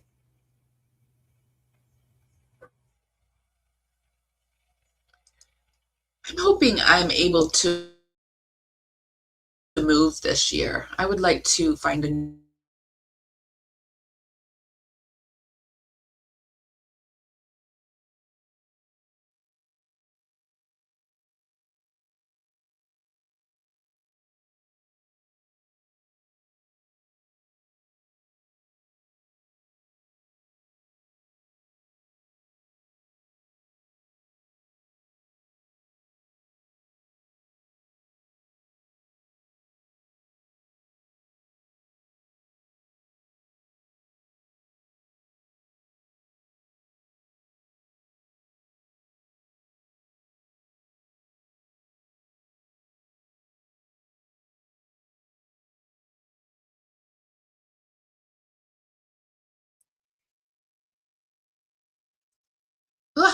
I hope this isn't going to become a thing. Sorry, it keeps my internet keeps disconnecting and reconnecting. So I'm sorry, you guys. Let me get my screen back together. It kills a vibe.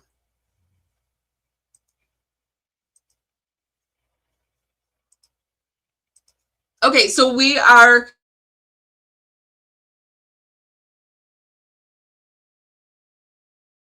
this year, 2025.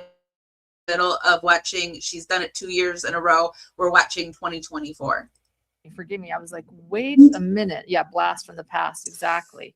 That's when we actually reached out to John DeLynn and requested we buy the website that he owned, the Cultural Hall. All right. So moving on, because that's part of history I don't want to totally remember. But I will go back to what I was saying, that I am working on a Christmas card, and it's our internet, our online, our social media Christmas card. And I actually was just finishing writing it as I was backstage. And so I want to say this through our work, I've attended, I'll say this, too many trials this year. It is Wait, hard. She's just finishing up her Christmas card? Wouldn't she already have her Christmas cards out? So is this pre-recorded then? Was that one that she did, we just watched, was it pre-recorded? And I know people say it was a live, but you can pre-record lives. You can pre-record it and have it stream as a live. You can do that. To see and hear what we see every day. But I wrote, through our work, we have met many dear friends whose lives have been torn apart by the crimes of others. And we are continually reminded of the miraculous human spirit and the realization that love always transcends hate and destruction. Hope remains strong in our family, and we send our most sincere hope to all of you for the holidays and New Year's. Warmly, Lauren, John, and Banks Matthias. So that is so nice. Yes. Thank you. So interesting that she puts herself first, Lauren, John, in whatever she said, her son's name. It sounded like she said Grayson. But it is interesting that because, a lot of times women that are married, they'll put the man, her, them, and the son. But that's very interesting. But she is the breadwinner. She is the breadwinner. And 3 little bloody fingerprints. Yes. And then we all seal it with, and then you never know what's going to be on our envelope, right? It's the personal touch. You don't get a lot of that nowadays. Right. Thank you so much for coming on, Lauren. Merry Christmas to you. I look forward to seeing you in the new year. Merry Christmas. We'll see ya. Bye-bye. You're so quirky, girl. You're just one of those quirky girls. I love that she thinks she's quirky. Let's see if we, while we're here, I mean, what the heck? While we're here, let's see if we get anything else on them.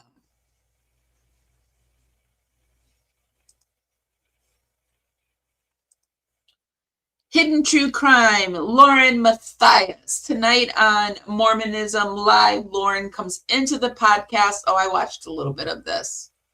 Uncovered shocking secret about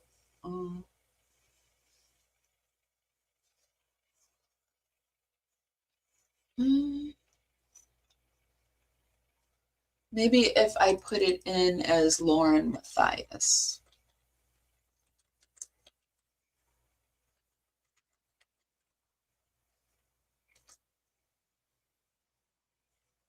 Nope, that's just it. So all the planning she had during the year, they had her back one more time. She's like, I can't wait to see you so many times this year. We have so much stuff to talk about. We're going to be seeing each other so much this year.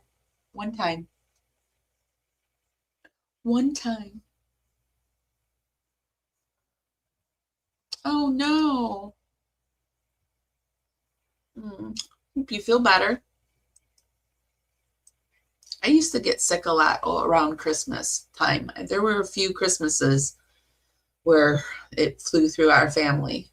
So it was either Christmas or Thanksgiving. It would hit me on one of those holidays. Okay, so that's what we had to cover for her grand appearance on the Mormonism. We're going to move on and go forward and talk about Dr. Yawn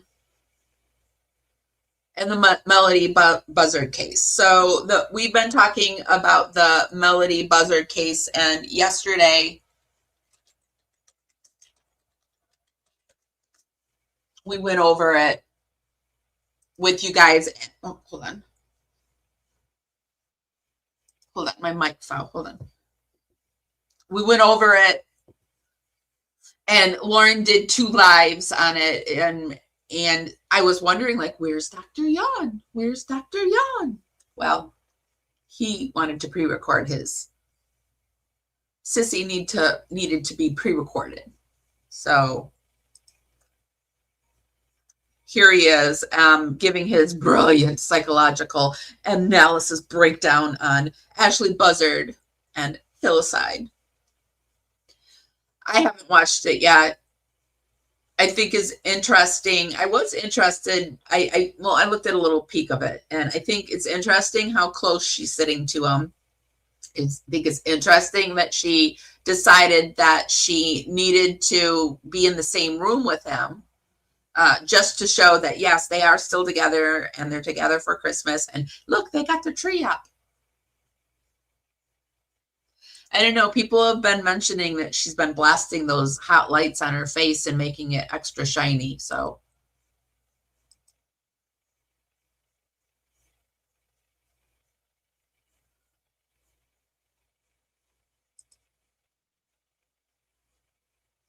you used to work with Phil aside years ago at Montgomery Wards. Oh, wow. Blast from the past, Montgomery Wards. Montgomery Wards was at the Universal Mall in Detroit. Next life, I opt for a planet somewhere in the neighborhood of what? I don't understand. Sorry, that flew right over my head.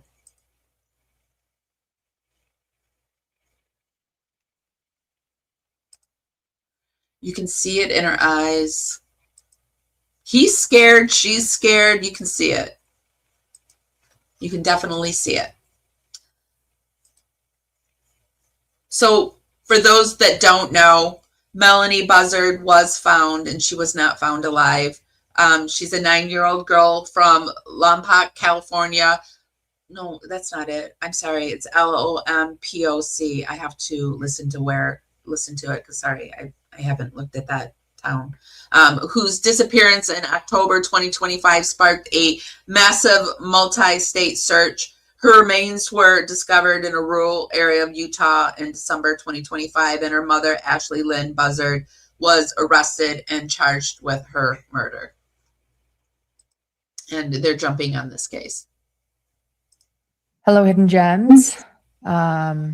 We are together to talk about something very sad. When we're talking, it's actually never really happy. But this story about Melodee Buzzard is particularly heartbreaking. It's something I've been processing ever since watching the news conference with all of you. Right now, 40-year-old Ashley Buzzard is behind bars. I knew she was going to say that. She was going to play off the way she was behaving during her lives as if she was really upset about Ashley Buzzard. So she's trying to play off all of her nervousness and her anxiety around the fact that this little girl was murdered. I knew it. I freaking knew it. Why am I surprised? I don't know. Charged with first-degree murder in the death of her 9-year-old daughter, Melodee. Sheriff Bill Brown with the Santa Barbara Sheriff's Department held a press conference today where we learned some horrendous facts about this crime, worse than I could have ever imagined. We now know the cause of 9-year-old Melodee Buzzard's death is gunshot wounds to the head. And not just gunshot wounds is what Sheriff Brown stated. In other words, almost like an execution, to, say the first thought that came to my mind, a mother to a daughter. We learned that they believe that Ashley Buzzard, Melodee's own mother, acted alone. The timeline that we know is that on October 9th, 2025 was the last sighting of the mom and daughter pair while on a multi-state road trip. This sighting was a stop at the Utah-Colorado border. And law enforcement believed that the crime happened shortly after that stop, that crime being murder in the first degree. And on October 10th, Ashley Buzzard, Melodee's mother, returned to Lompoc, California, where they lived, and returned the rental car without her daughter. And we have been following this case from the very beginning. A reminder, on October 9th, again, 2025, the last sighting. On October 10th, Ashley returns home without her daughter. On December 6th, we learned today, it was two people out in Caneville, Utah. That's in Wayne County. It's an unincorporated community in the southeast area of the state, central southeast area. They were taking photographs and they came across the remains, a decomposed body. You could tell it was a female. Wayne County Sheriff's Office was contacted. The medical examiner took over. And then on December 8th, 2025, the Santa Barbara County Sheriff's Department was notified of the remains found in Wayne County. We learned that on December 17th, that was an important day where a link of cartridges that had been found at the home and car of Ashley Buzzard in California matched those found at the crime scene. And then we learned that yesterday, DNA testing concluded, that is December 22nd, 2025, that the remains were indeed Melodee, and Ashley Buzzard was taken into custody this morning, again charged with first-degree murder. The sheriff called it calculated and cold-blooded. They said, as of this press conference, she is still not cooperating. She is still not speaking. And then the question from the first question from a reporter at the press conference was, do you believe that Ashley Buzzard acted alone? And their answer was, yes, she did. That's what they believe right now. And honestly, this whole crime is beyond shocking to me. It's a case of filicide, of course, of maternal filicide, something you talk about often. I have not heard of this with a mother shooting, almost like, I'm just gonna be honest with you, it almost feels like an execution almost. And that she's 9 too. Like, so there's no like postpartum depression. And, and then I thought, well, maybe she handed her off and she didn't do it herself. And then to find out she did it herself, there's so many elements of this that are so shocking to me. And I don't know of another case like this that I can think of off the top of my head. And you told me that with something like this, it's so violent with a gun, it's not usually maternal feelings. This is so sad. And I know it's late and we're heading into Christmas Eve. And so I just want to thank you for sitting down with us to try to process this with us, because this is, in my opinion, more tragic than I ever imagined. Worse than I ever imagined. And we still don't have a motive. No motive yet. She really has to stroke his ego. My gosh, she has to say thank you for sitting down with me on Christmas Eve and doing your effing job. Like, I have a hard time figuring out these two. I really do. Like, she strokes his ego over and over again, and yet she pops him down notch after notch. It's crazy. We can start to narrow down motive a little bit if we look at some of the research on psilocybin. Actually looks like I don't know. I mean, he looks like maybe he's lost some weight, in my opinion. I don't know, because I don't know if it's because he's got that turtleneck pulled all the way up to cover his neck, and he's got, the new toner on his hair, but he looks a little different himself. And consider the different types of filicide and what drives them. Although I will say, I don't think we know enough yet. I think really it's going to require a seasoned forensic evaluator to get in and interview Ashley, and that's presuming that she's willing to be open about her life. Yeah. But I think it's going to require someone to really do a very sense. This color could really make a person look bigger, and he's looking smaller. She looks smaller too. in-depth interview. But stress will do that to you. Stress will do that. So I guess we know that these two are not stress eaters. I'm not a stress eater either. I don't eat when I'm stressed. I eat when I'm happy. I'm a happy eater. If I'm fat, usually I'm happy, and then I get sad because I'm fat, and then I got to do something about it. I'm always gaining and losing weight. And to really dig deep into her past and to really do some testing, a lot of testing around different areas like personality and mood, that type of thing. And okay, I got to clear my mind and get my mind in Dr. Yawn mode, because my mind is wandering and I'm thinking about hair and clothing, and he's talking psychosocial babble, word salad. So here we go. Loosen my brain, get it all together. And also I have to pay attention because he throws in untruths from time to time that I guess I would have never even really thought about before. But I feel like you got to listen to everything he says because he's a sneaky one. only then, I think, will we get a better understanding of what's going on here. I think we have bits and pieces, obviously, that we can talk about, and they do help, I think, to kind of clarify the situation a little bit. But at the very least, this is complex. Yeah. Because I think you could make an argument for the different types of filicide that we're going to be talking about. You can make an argument that it fits one or several of them at the same time. Really? But I mean, this is rare, isn't it? Like this, well, all the elements here.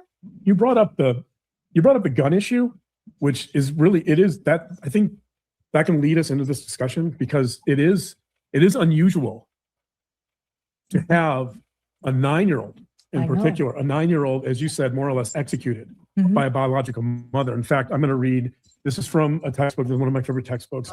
People who follow us know I cite this book all the time. Okay, book number 1. Domestic Homicide, Patterns and Dynamics by Liam. Did anyone see that photo of Dr. John in his office with all those books?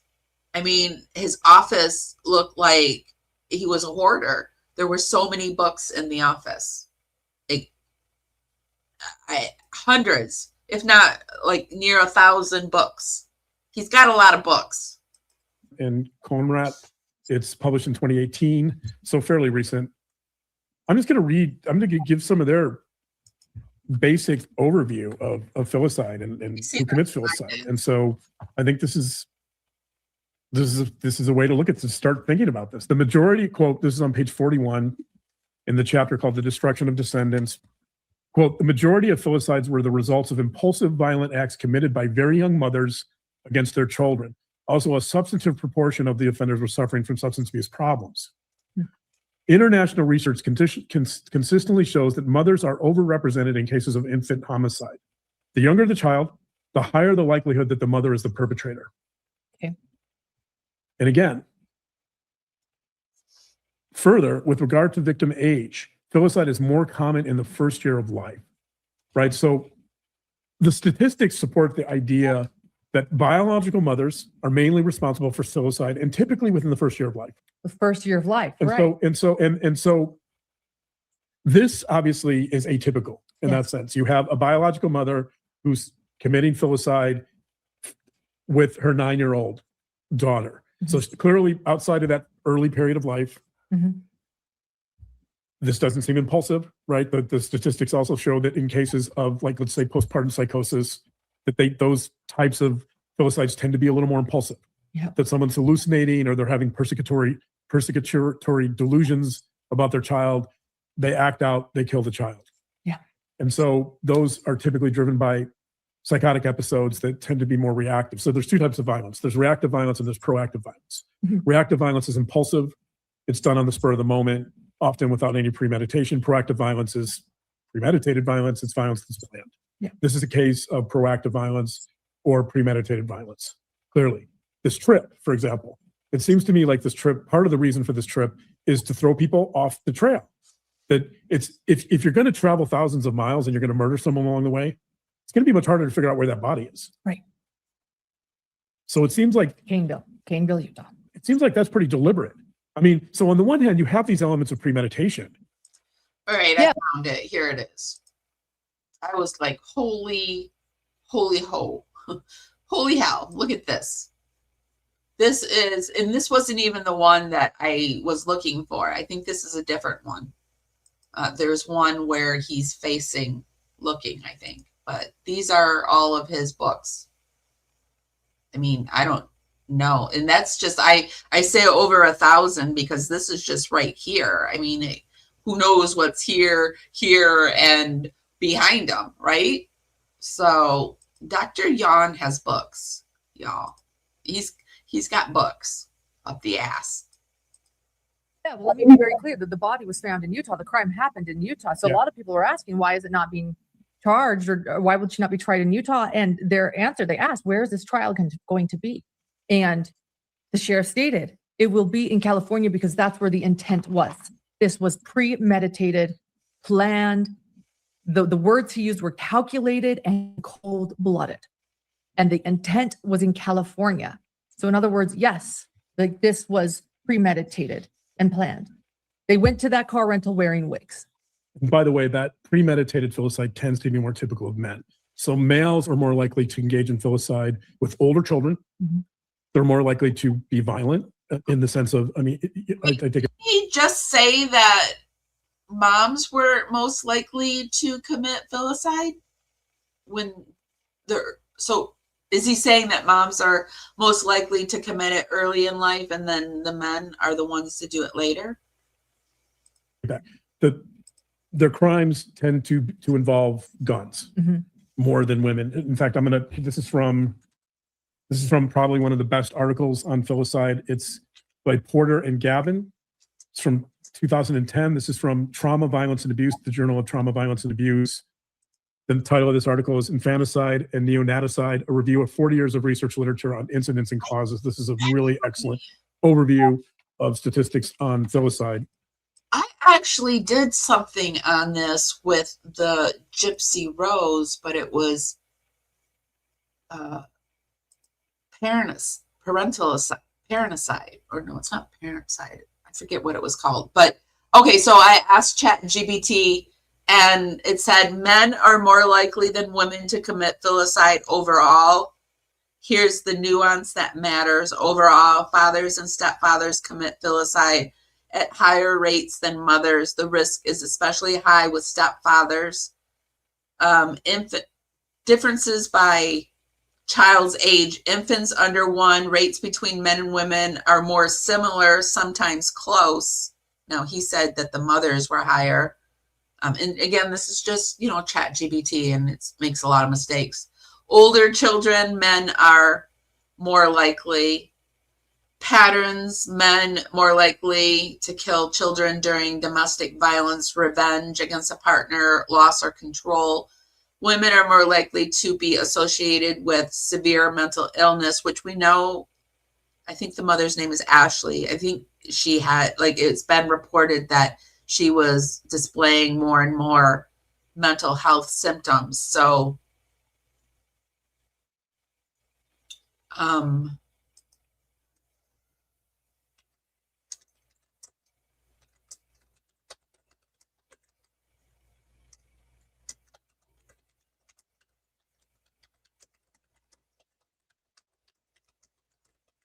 let's see what that says that. Yes, it is unusual. Statistically speaking, here's the clear research. Most child homicides are committed by men. Maternal filicide is less common than paternal. That's what I was trying to get, paternal. It tends to cluster in very specific circumstances. Infants or very young children. Postpartum. She wasn't in postpartum, but she was going through a major depressive. There was some kind of episode happening. Yeah. But fact checking, Dr. Yawn said it happens more in women when the children are babies, and it said that it happens equally. Let's talk about the use of a gun. So yeah, they say that Fingerhor, who's a well-known researcher from the East Coast, who's done a lot of research on sexual abuse and family violence. The medication always has side effects, and a lot of times the person can't handle the side effects. There's always well, not always, but a lot of times there's sexual side effects. There's also where you're tired all the time, you're foggy, and you can't get your brain together. So there's a lot of side effects that you don't feel joy and happiness. You don't feel the ups and downs like normal people do. And so, yeah, to me, it would seem like if you're either this or not know who you are and not be potentially harm the world, yeah, take your medication. But those are the reasons that working in the social service psychology field that I've been told. Oh, wait, there's no wedding ring? Ooh. Did he have a wedding ring on before? And also, has he lost weight? Is that why he's lost weight and he can't, fit his wedding ring? Possibly. Let's see. Does she have a wedding ring on? We can't see her hand right now. Filicide and Ormrod from 2001 suggest that women are more likely to use their hands as a weapon and less likely to use firearms compared to men. Why is she shaking her head, nodding like, oh, yes, of course. Of course, of course. They also did a study. They also looked at, since they were reviewing the literature, they looked at 11 studies. Yeah. So I'm just going to go through from 1989 to 2007. They reviewed, these are female-driven filicides. They reviewed 11 studies. I'm just going to read the most common means of murder or of homicide here. This will give you a good picture of how most women commit filicide. Here they are. Here's all 11. Smothering, suffocation, suffocation/hanging, blunt force strangulation, suffocation/drowning, suffocation/immolation, drowning, blunt force head trauma, exposure/drowning, stabbing/defenestration, and blunt injury. So those were the 11 means of filicide from studies between 1989 and 2007. What do you notice about that? None of them are guns. None of them are right. None of them involve guns. None of them involve shooting the child. Exactly. And that's not to say, by the way, there are some estimates that roughly 25% of filicide. Dr. Yawn going to get in the possible reasons why this may be so? I mean, is he going to get there? Do involve possibly a firearm. Because I feel like I have it on 1.25 and he's hammered home. Okay, we know it's not usually by women. All right. So And not by a gun, or not, you know, like, so, all right. The vast majority, 75 to 90% of filicides are precisely of this type, suffocation, right? And so this is atypical in that sense too. If you look at this filicide, and if you just presented this, the means and the way this occurred and the trip and the premeditation, I think most forensic psychologists would say that sounds like a male. If you had to guess, right? If just based on the statistics and the probabilities. And is getting at that the mother didn't do it, that she had help? Is this what we're getting to? Is this what we're inching towards? Base rates. And by the way, on that issue of base rates, so the base rate would be the number, the average. I bet you guys would hate if you, I'm one of those people when you watch a movie, I'm like always trying to guess what's going on. Like I'm always trying to guess the end goal. Like what's he doing here? Is he trying to say that she had help? That would occur for a particular type of crime. If you just looked at that, you'd be more inclined to say this seems like a male would have committed it. So obviously, so again, this okay, he has the ring on, she does not. Gotcha. I didn't notice that she didn't have a ring on, but you know, Lauren is Lauren. She's probably lost weight and she can't wear it right now because I've seen her in so many different photos where she gains and loses weight constantly. Good morning, Carolina. Merry Christmas. Oh, Kim's here. Yay. Merry Christmas, Kim. So good to see you. No, she doesn't look so good, but her face actually looks like it's settling down a little bit. She looks like, to me, she looks like scared and unsure. And I'm just wondering, is she trying to get a record going where later she's going to say that she's afraid of Dr. Yawn and look at all of his anger? Because you can tell he's a pissed off guy. He's mad. Dr. Yawn's mad about something. I don't know. I didn't watch him too much before. I don't remember him being this intense, but could be. It's not common. Right. Not common. Not common in the sense that you have a gun, you have an older child, you have a 9-year-old. So typically when we think of filicide, oftentimes we think of postpartum psychosis, which most of those involve children 2 years or younger, oftentimes less than a year, but somewhere in that range. And so we know Melodee's 9 years old. This tends to be, by the way, a lot of the men who engage in filicide, they tend to Merry Christmas, Amy. It's so good to see you. Fit the category of psychopathic features more so than psychotic features. Right. The holidays can quietly throw people off. Schedules fill up, routines disappear, and it gets harder to feel comfortable or confident in your own body. Stay healthy, you guys. Oh my gosh. What in the... She has had work done. She has had work done. Look at that. Yes. Okay. She just went and had a round of stuff done. For sure. Her stuff is starting to calm down. That's what it is. Body. And that's why more people are choosing support now instead of waiting for January. LifeMD offers... I'm sure of it after seeing that right there. She just had some fresh stuff done.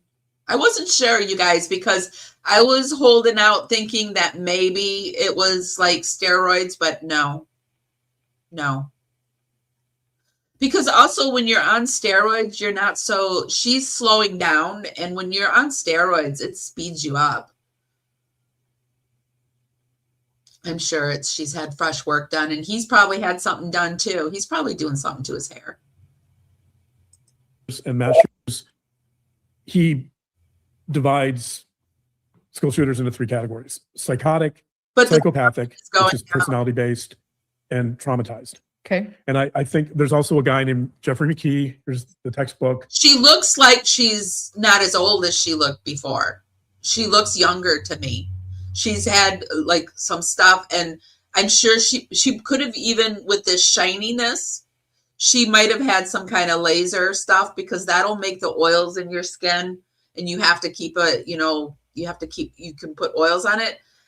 But she's putting makeup on too. Usually you can't wear makeup, but she's definitely done something different to her eyebrows.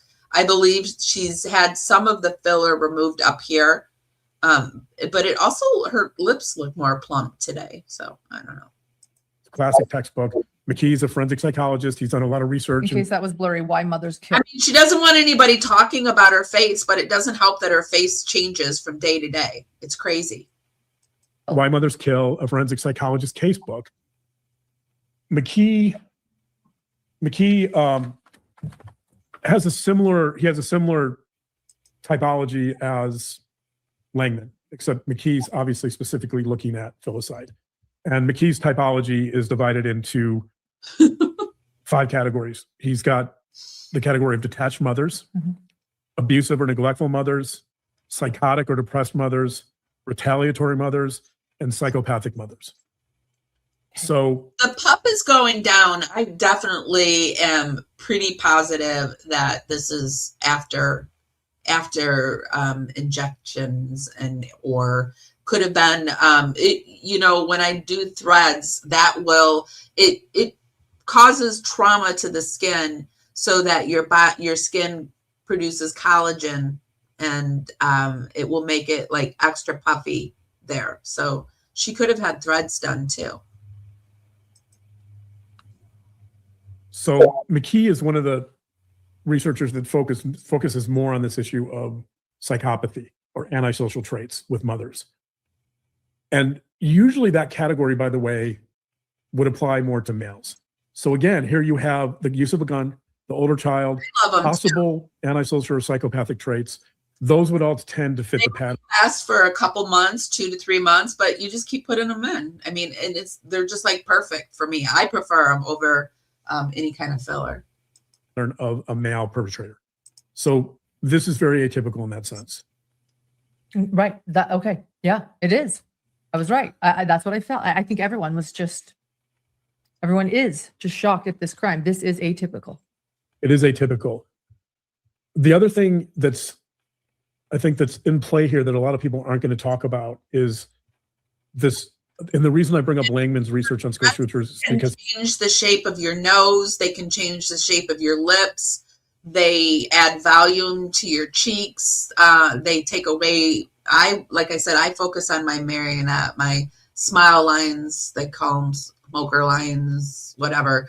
Those lines, I cannot labial folds or whatever. I focus on those mainly. But yeah, threads are. They're what they are. They're like little pieces of threads that they put in the epidermis of the skin between, like in the fat layer, and it causes trauma. And some of them have little barbs in them, some of them don't. And it causes your skin, your body will, Hold on a second. He has this category of traumatized. And I think I heard the little bird. It'll create like collagen and it'll make you look younger. Gets rid of the wrinkles. Ashley Buzzard definitely fits into that category. I don't know how much. But into a traumatized mother. Right, into a traumatized mother. And I think what becomes complicated about this case is it sounds painful. This trauma component. For me, it's not that painful. It really isn't as painful as it sounds, but I have a high pain tolerance. I think it definitely plays a role. Mm-hmm. And that makes this way more complicated in the sense that I think a lot of research on filicide wants to place people into the psychotic category or the psychopathic category. I also put them in my, I get them in my knees, because you know how your knees get all saggy right at the top, like your kneecaps. It helps get that sag away from your knees too. Right. I'm like, this is a psychopath. Yeah. Yeah, I do. This is a psychopath. It's premeditated. Like you said, it was almost execution style, right? Such an evil act. Right. Only a psychopath could do it. That's where my brain goes. But then you have these elements too that don't fit, right? Like, why doesn't she dispose of her cartridge cases at her house? What, like, they don't have the murder weapon, but they found multiple cartridges. That's weird. Right. So she hid the murder weapon, but kept the cartridges. Yeah, it's confusing. Is it like, was she trying to keep a memento of it all? Because it is weird. Or yeah, that is weird. Right. Like there's elements of, I mean, not most criminals don't plan that well, but I think there's enough contradictions here in terms of premeditation. I think you plan well enough. She takes her to spend cartridges at your house after all this time. out of school and doesn't make any effort to pretend like she's homeschooling her, or right. She doesn't pick up the work. That's where they found out that they wanted to do a welfare check. If she had just picked up the work, they would have never done the welfare check. Right. So just skipping that. Right. Details like that, which when I look at these types of mistakes that are pretty glaring, pretty obvious, like the first thing I think is there's conflict there, right? Like this criminal is leaving enough obvious clues so that you're going to figure out that she did it.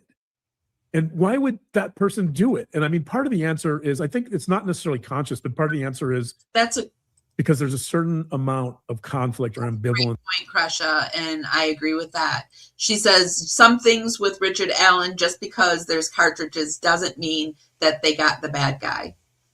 And I think it sounds to me like maybe John is saying this. Maybe he's saying that she's not the only one in on it, which is so ironic because, like, with Richard Allen, they were like, oh, they got it.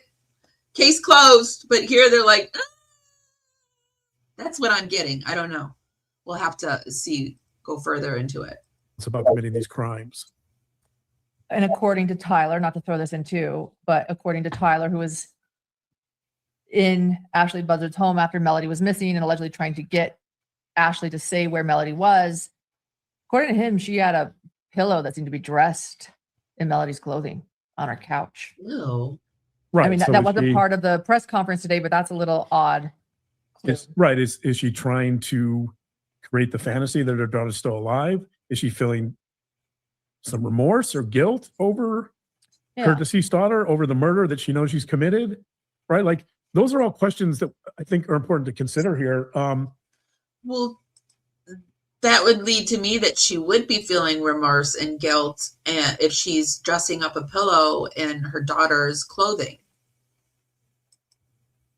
I think, and that kind of takes us into the trauma component of this crime. And when I talk about the trauma component, what I mean by that is there's some evidence we found an article from 1995. I can tell his ring is bigger too because it's kind of slanted. He had really big sausage fingers, and they're even smaller. Yeah, Santa Maria Times, February 11th, 1995. It discusses actually Ashley Buzzard's mother, so Melodee's grandmother, Lori Miranda, and Ashley Buzzard is 9 years old in the article and is quoted in the article where they talk about having to hide when she is 9 years old because of an abusive relationship that her mother, Lori, was trying to escape from, and that she was very, very scared. I can pull it up here on my phone and tell you some of the quotes from Ashley in this article. One part of the article. Where's Grayson? Maybe Grayson's not there, because why isn't Grayson pulling it up? It states, for Ashley, life has made her grow up quickly, and her mother says she has seen so much. She is very responsible, gets excellent grades in school, but I want her to enjoy being a kid now. She has never done that. And then Ashley states, I was scared, referring to the time when they did not have a permanent residence. I knew no one here. I felt very uncomfortable. But things are different now. It makes me feel good to be with people who think highly of me, who will tell me I am doing a good job, Miranda said. Their tumultuous home life in Orange County, coupled with their experiences in the Santa Maria Valley, has given them both a different perspective on life. I was afraid. I was scared. And I think that's a really interesting window into Ashley's childhood and trauma. So what do we know? I don't know enough about Ashley yet to comment on that, but that's interesting, Anders. We know that for a period of her life, and this is Ashley, she was homeless. We know that her mother, Lori Miranda, fled an abusive relationship. So we also presumably know that Ashley grew up in a home with some violence. I think he thinks she did, but I think he's saying that she's mentally ill, but not criminally insane so that she knew exactly what she was doing. That's what I took from it. But I don't know enough about Ashley yet to say anything. She has seen a lot, her mother said. She's had to grow up. She has seen a lot. She grew up with, as she says in the quote, she grew up with a lot of fear. So if that fear, let's assume that fear is fairly constant, that could be the basis for an anxiety disorder or even PTSD. I haven't. But if she's growing up with this violence and she's I actually haven't noticed his tongue much. Now that you say that, constantly afraid and traumatized by the home, the instability in the home, now probably that's all I'm going to see. Probably that could lead to an anxiety disorder such as she's PTSD. not eating her lips either like she normally does. But I mean, we're still just we're almost a half hour in. Or PTSD is now its own disorder, but. And I find it really interesting that she hid when she was 9 years old. They had to escape. And is he hiding? Is he, when he needs to do it, is he putting his hand up there? Go into hiding, and we're almost the same age her daughter Melodee was when they took off to sort of hide, right? Put wigs on, go into hiding. Yeah. When he needs to do his tongue thrust, I wonder if his tongue thrust is anything, because Gypsy Rose Blanchard. Sorry, I keep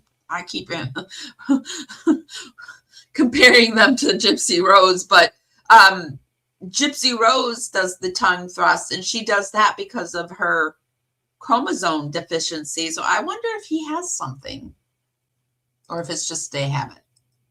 Put disguises on so no one can find us. I have wondered if she's replaying. I wondered this before. To avoid looking at that type of stuff, because and if you have anything wrong with your mouth, I'm so sorry, but like mouth things, I can't look at people's, if there's something going on, if there's like spittle or you got something around the edges of your mouth or you're doing something weird with your mouth. I don't know. I don't like it. And I have ability to tune things out. So I purposely try not to look at his mouth, but it's all I'm looking at right now. Melodee was found. She was replaying some of that trauma. Now I don't know. Her mouth bothers me too. I've said this before. I can get petty, but whatever, her big tongue, she's got this big fat tongue in her mouth, and that gets on my nerves too. So I try not, I got a mouth aversion. Because her trauma never had with, executing. Yeah, but that's executed. But, I don't. Right. Well, that's a really important question, because I used to do a lot of work with veterans, and I did work with Vietnam veterans and veterans from Afghanistan in particular. And there's something called anniversary trauma or anniversary date trauma. And that is essentially, a lot of veterans will have, so I would have guys come into my group, and you could tell on a particular week of group, they would be on edge. And you could tell that they were off, that something was really bothering them. And oftentimes the group members would check in with them because they see these veterans would be visibly shaken and they'd be really uncomfortable. And the other day I was eating and the bird was sitting on my shoulder, and the next thing I know, he's making smacking noises. I'm like, oh shit, I'm smacking. I don't want him to learn smacking mouth noises. That would be my nightmare if he started doing that. When they processed it, almost always they would come to the conclusion, they would understand that it happened to be around the same time as a conflict or an ambush or some type of situation that they would encounter that was traumatic. And so they weren't even aware of it. They didn't even remember that it was the anniversary of, let's say, an ambush that they were involved in. Who's he talking about? Or some type of engagement with the enemy. And when they process it, I want to go back because I just don't want to go back. But who's he talking about? That they would realize that it was their bodies and their minds were both telling them that something was wrong. Right. And so they were kind of reliving that trauma without even recognizing it consciously. Veterans. Okay. They were experiencing the anxiety and flashbacks sometimes. Thank you. And nightmares and sleep issues and maybe even sadness. But all of these elements from these conflicts were coming back and they weren't aware of it. And so that's called trauma anniversary or trauma date anniversary trauma. And this has a lot of the components of that. Okay. Yeah. That without even being conscious of it, it appears possible that Ashley is, as you say, she's reenacting some of that trauma. She grabs her daughter, takes her on a trip. I don't even know if she remembered her mother doing that, right? Maybe she did, maybe she didn't. But there's certainly components of reenacting that. In Freudian terms, it's called the repetition compulsion. Okay. It's one of the reasons, in more modern terms, we call it self-verification theory, which is that whatever it is, however we see ourselves, we try to verify that perception of ourselves, even if that means engaging in negative behavior. So that's one of the reasons why people will get in abusive relationships or bad relationships over and over. He's actually right about that. Because they're reenacting some of those past traumas from relationships, that whether they like it or not. That's why they say, like, you marry your mother, you marry, like you're just drawn to past traumas. And so that's why it's really important to work. And that's why I say it's really important to kiss your evil, right? To work through that so that you don't keep drawing that into your life over and over again. You learn the lesson. Tends to confirm energy, your frequency, and you don't draw in those type of people anymore. How they see themselves. Mm-hmm. That people would be uncomfortable. You get rid of them sometimes if they didn't relive those situations. And so it's possible that you have some version of this anniversary trauma where she picks up her daughter. She's trying. One of the points, by the way, of the repetition. But that is a good point. This could have been the mental break, and she gets into some kind of anniversary repetition in the mental break. I mean, I hate to say that he has a good point there, but he does. Repetition compulsion is it's an attempt to master something that we failed to master. Huh. So if you have this trauma from being homeless and going on this road with your mother, and who knows, by the way, like who knows what happened to her when she was homeless, right? We know that children that are homeless are much more susceptible to violence, to abuse. Thing you won't even your body has this memory thing. I don't know, like on the anniversary of certain tragedies in your life, you won't even like consciously be aware that like that's what happened, but your body will start to remember it, and you might start feeling down or drugged down or whatever. And he's not making it up.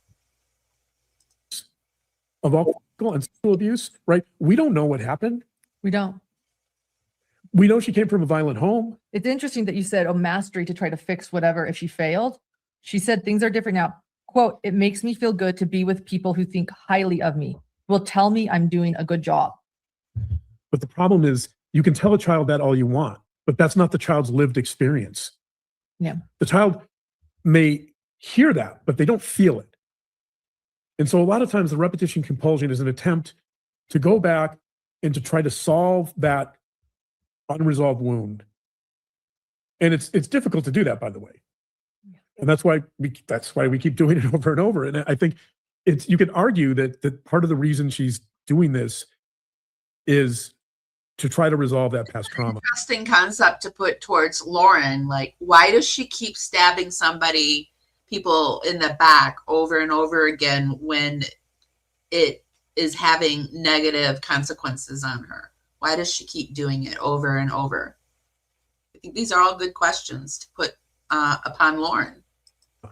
Now, obviously, the problem is that her daughter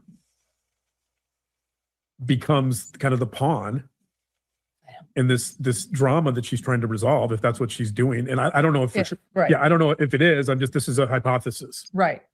Because you mentioned the traumatized mother. This is a hypothesis of a traumatized mother. This is a hypothesis about why she would have ambivalence. Why she would, how this isn't necessarily just a cold calculating murder where she's thought through every element.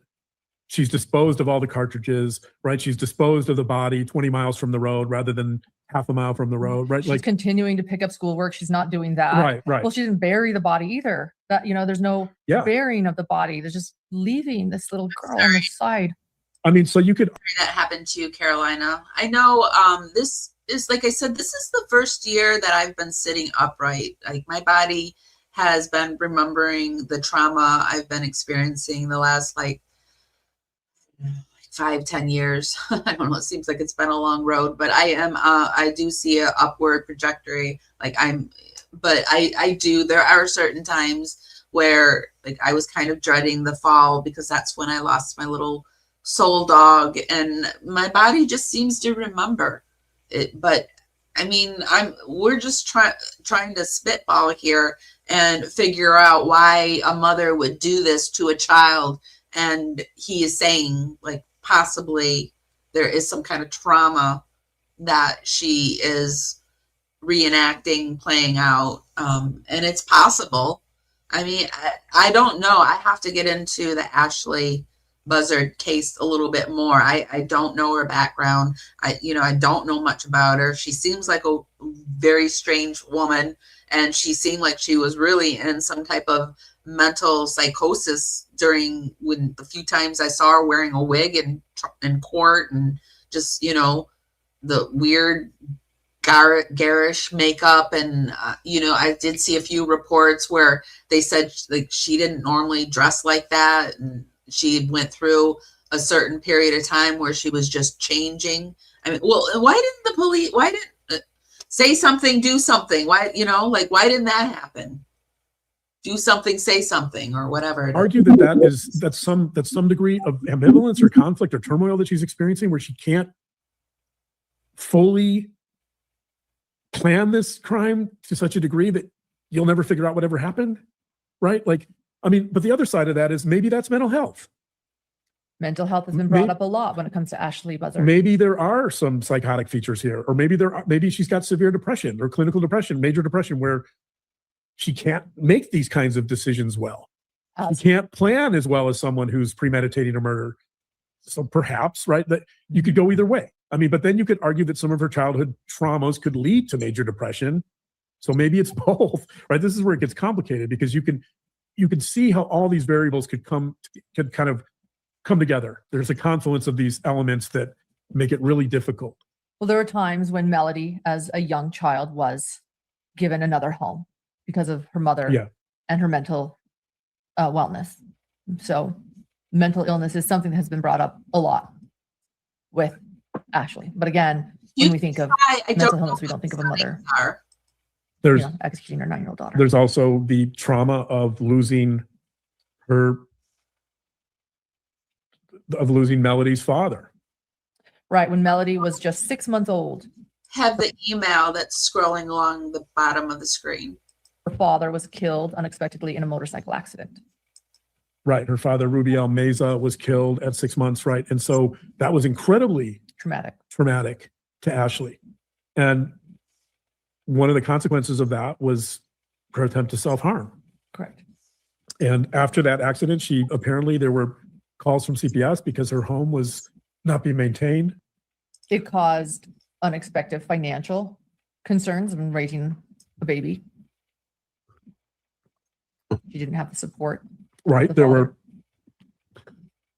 were, so it does seem like after the father died in an accident that there was some depression possibly.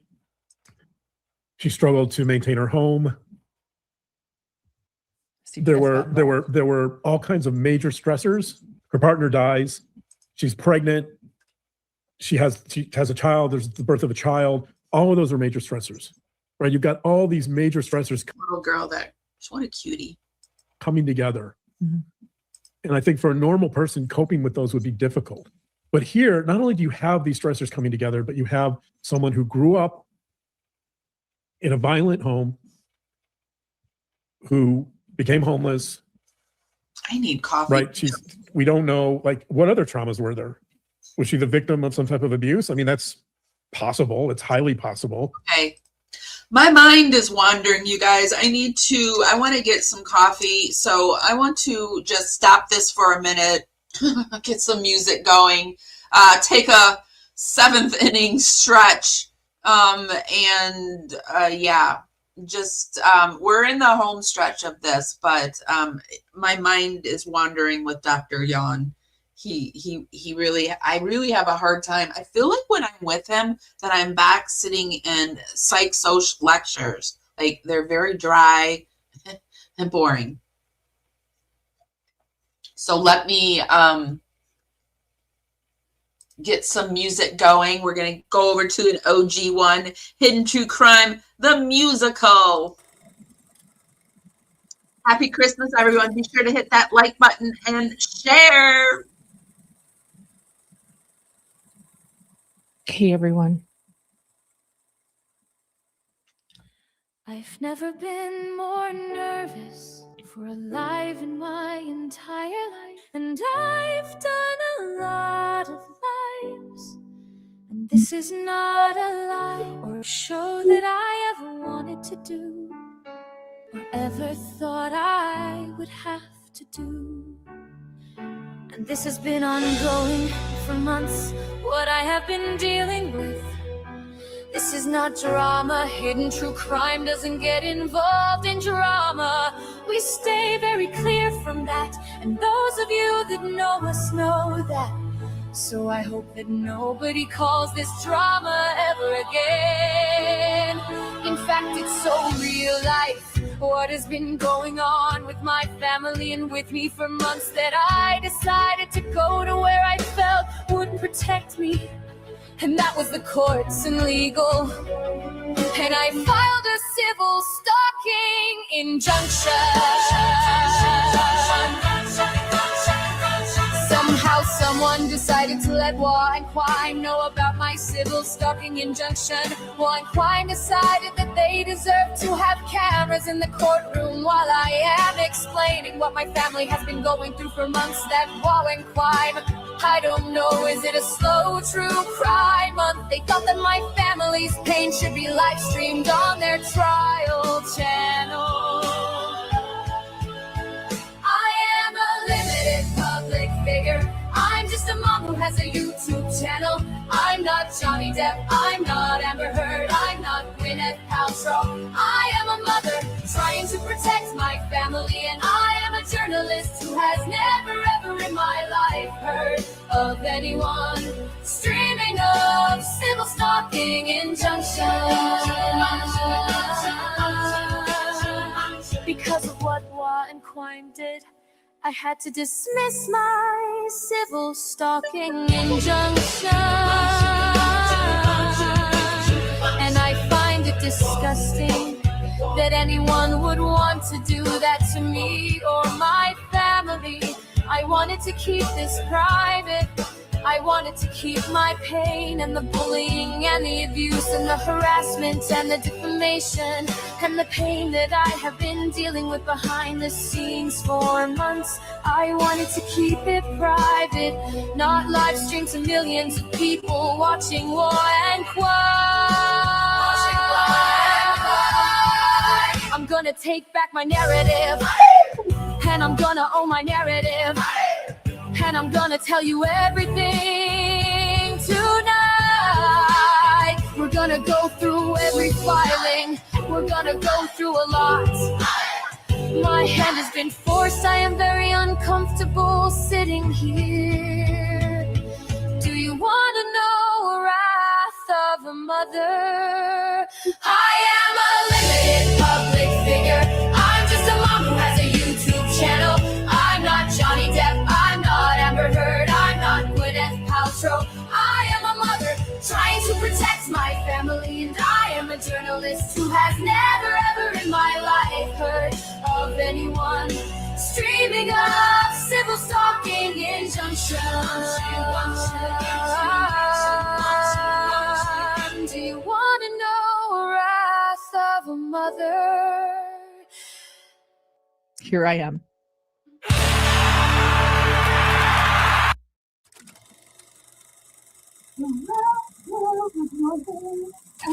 Sing.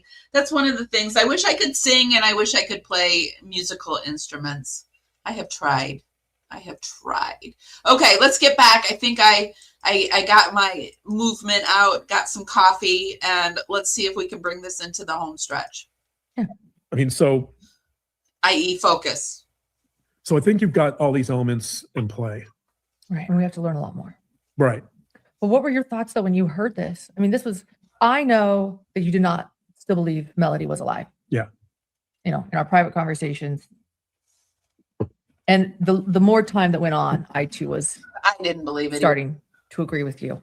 I had more hope earlier on in the case. Oh, But to hear how, you know, even Lori Vallow, like, well, I mean, we don't know that, you know, got someone else to help her. You know, I don't think she saw what happened to Tylee. take her long to bring up Lori Vallow, did it? You know, there was some like disconnect. And The Lori Vallow update. I'm wondering, why haven't you covered that? Because you were Queen Vallow before. Like, you were the queen of the Lori Vallow coverage. Where is it? I mean, this mother doing this, just pulling over, you know, and I picture Melodee, you know, did she know what her mother was about to do to her? You know, Well, obviously at some point she did. Merry Christmas. I mean, unless she drugged her. I guess we won't know if she medicated her, but it seems like, yeah, it seems like her daughter must have been mortified. She must have been terrified, right? It just, yeah, it's unthinkable to pull a gun on your child and then execute them by shooting them in the head multiple times. I hope she was To do that, you know, again, I mean, this is where I think, this is where it starts. This is where this question of that act in and of itself definitely has some antisocial or let's say psychopathic features. yeah, absolutely. And by the way, when it comes to these categories, so the filicides that tend to involve more psychopathic features, those usually result in murder convictions. Many of the filicides that involve the more psychotic elements, those tend to skew towards the insanity plea. Mm-hmm. Or they're not always successful, but that's where the defense typically will go. And so in this case, it seems, if you're thinking about it in terms of the prosecution, it seems like it would be a really difficult argument to make that this involves some degree of insanity. Yeah. Because of all the planning and just the nature of the homicide, the nature of, as you describe it, the execution-like style. It speaks to something sadistic, right? It speaks to something sadistic and or narcissistic, right? Or maybe even to some degree, I brought this up in our first show on Melodee, but maybe even retaliatory in the sense that perhaps she blames her, you know, that I've wondered that. she blames her in part for her partner's accident.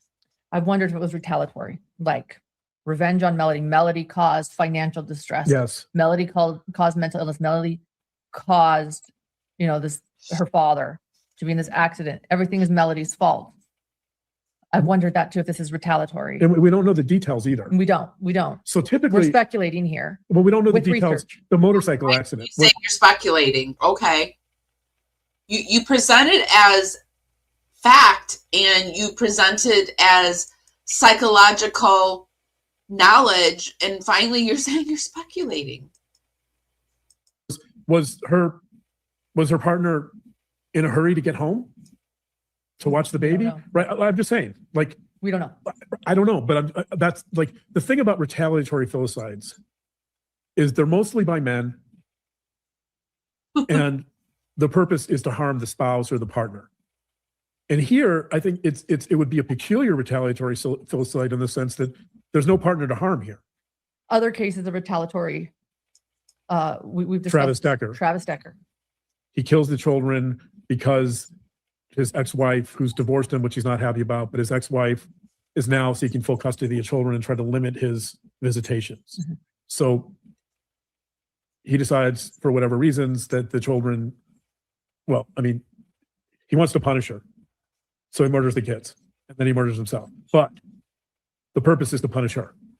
Right. And so here, this doesn't, again, if this is retaliatory, it doesn't really fit that profile. But however, one could make an argument that maybe part of it is retaliatory in the sense that she blames her, and she's blamed her for years for the loss of her partner. And it's not hard to imagine that she pinned a lot of her hopes and dreams on this relationship with her partner. Yeah. And then he's gone. And again, the financial stress. Yeah. You know, and maybe even getting in trouble with CPS. I don't know enough about this to comment on it.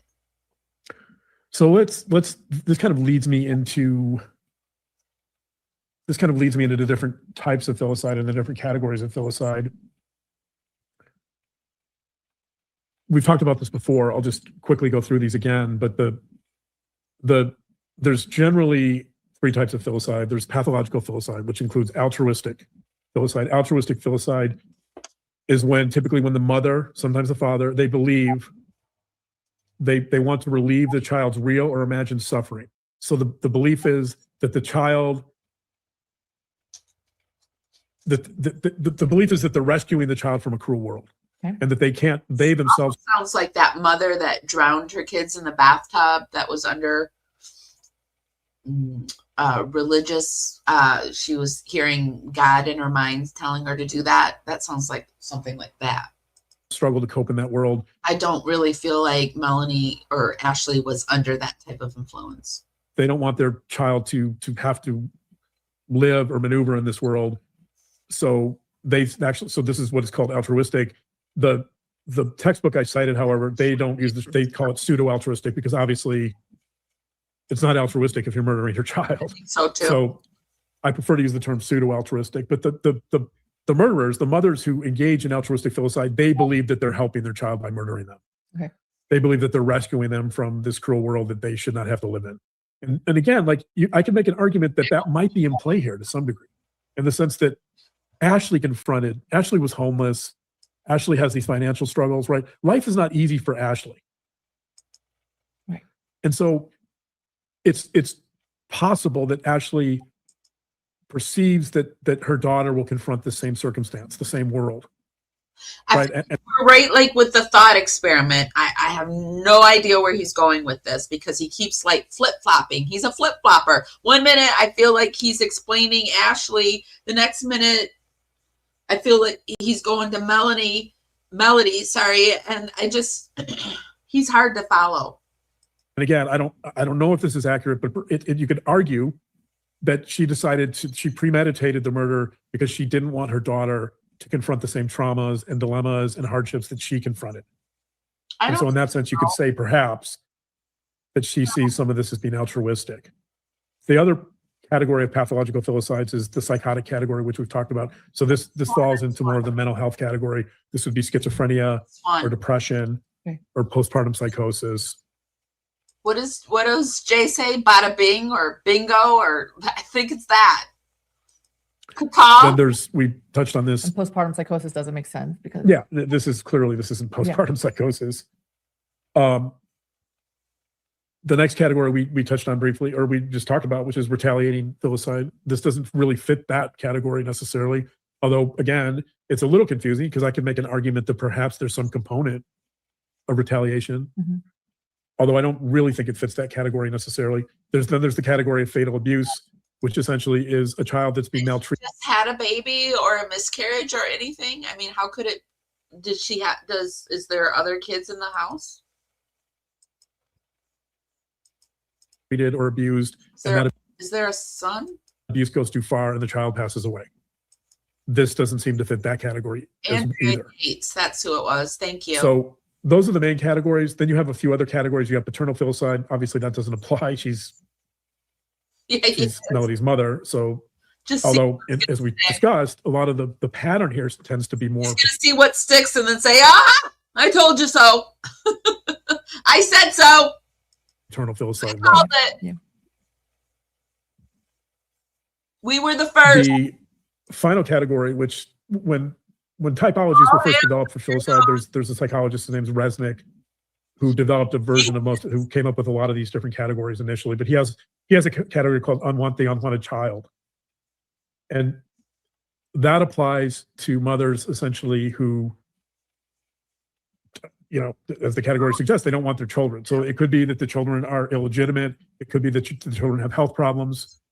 They're typically the reason mothers will engage in filicide is the unwanted child is also that the child wasn't wanted, or I believe Diane Downs is one of that falls into this category, like the unwanted child. It's similar to altruistic in the sense that they believe that whatever the children's health problems are or circumstances are, then in some ways they'll be better off. Wouldn't that usually happen when they're infants or babies?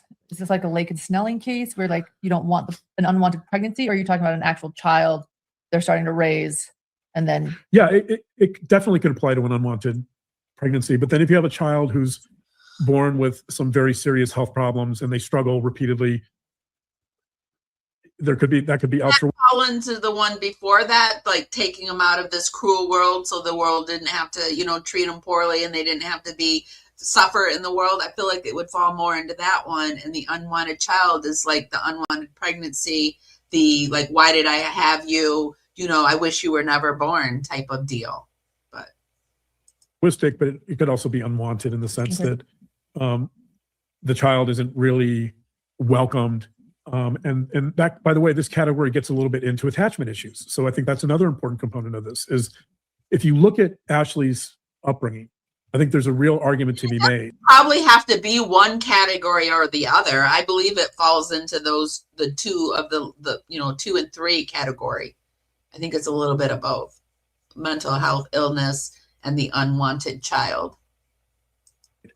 That she never really bonded with her mother. That there were probably issues around insecure attachment. And when there's a failure to bond with a caregiver, let's say in this case it's Lori Miranda, who's Ashley's mother, that creates a lot of frustration. That creates a lot of frustration on the part of the mother and the child to some degree. But oftentimes the mother's inability to bond with her child will be, and for many reasons they're not able to do that. But it really, it's very discouraging to a parent when you can't develop that closeness that you anticipate.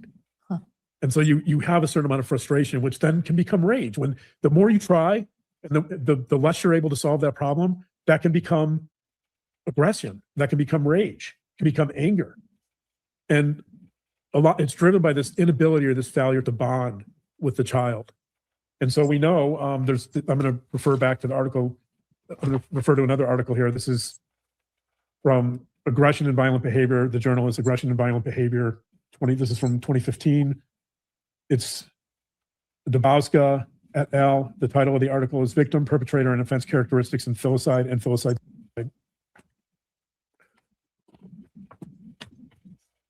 They talk about attachment as being relevant to filicide and specifically insecure attachment. This is from page 122. Quote, another possible explanation of filicide has been offered by attachment theory. Although only one study selected for the current review inquired into attachment patterns in child killers, results indicated that filicidal women tend to be more insecure than mothers without filicidal ideations. They were also more likely to focus on negative emotions and expressed more anger.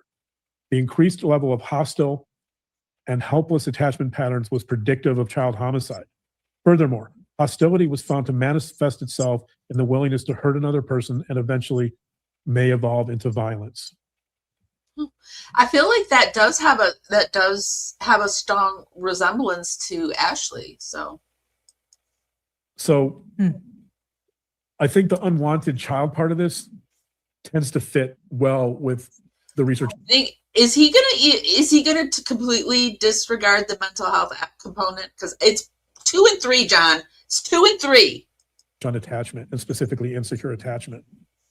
And it's not hard to imagine that Ashley grew up homeless at times, in a violent home. It's not hard to imagine that she had difficulties forming a secure attachment with her mother. Right. And a lot of times attachment patterns become intergenerational. So it's not hard to imagine then that Ashley then struggled to develop a secure attachment with her daughter, Melodee. Right. No, it's not. And so that makes sense. I think it's quite possible. I think should be noted that people were saying that they had noticed a distinct change in Ashley, mental health wise too. That this category, cutie she is, that Resnick initially identified of the unwanted child, it's quite possible that category fits fairly well in this particular instance. And just to make a further point on this issue, I'm going to refer back to the article by Porter and Gavin. That's the review of 40 years of research. They also talk a little bit about this. Actually, I'm going to fast forward through that. Presumably Melodee sees or knows at some point that her mother's going to do that. I mean, could you imagine? She's seeing her daughter's reaction to what's about to happen. Right. Can you imagine the horror? I mean, maybe she sedated her. Maybe I don't know. I mean, I hope. I truly hope that the girl was either sedated or sleeping. Let's hope. But it seems strange to me that this is what they're talking about. Like, what analysis on that could Dr. John bring to us that we couldn't already deduct ourselves on how awful it must be? Perhaps that she didn't have to face the horror of that. How did she not? I don't know. I think the sadistic nature of this crime and the amount of premeditation, and right, even though it was sloppy and a lot of the planning elements weren't worked out very well, which would indicate some mental health issues, and there's probably some, obviously there's some link. And be a friend to the mental health community when this woman was obviously had some mental health issues and he's downplaying it. He's amazing to me, like, and not in a good way. Like, I don't understand people who are in mental health that are in it to nail people. During trauma here, like, I just can't get past how this fits more into that category of male paternal filicide. Right. That was the first thing you said when you learned this. You're like, Right. this is something that's usually in paternal filicide, not maternal. This is unusual. Right. It's very atypical for a mother Okay, we're back to this again. to murder their 9-year-old daughter Yes. with a gun. Yes, it is. And so again, like I said, just the horror, just the terror. Probably why we're all talking about it. It's probably why it's made headlines.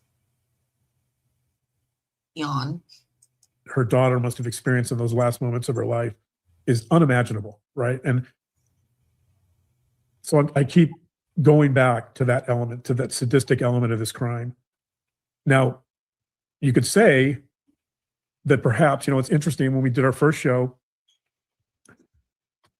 her sister said something to the effect of, well, Ashley has no emotion at all, right? There's a quote from her sister basically saying, my sister has no emotion. She's emotionless.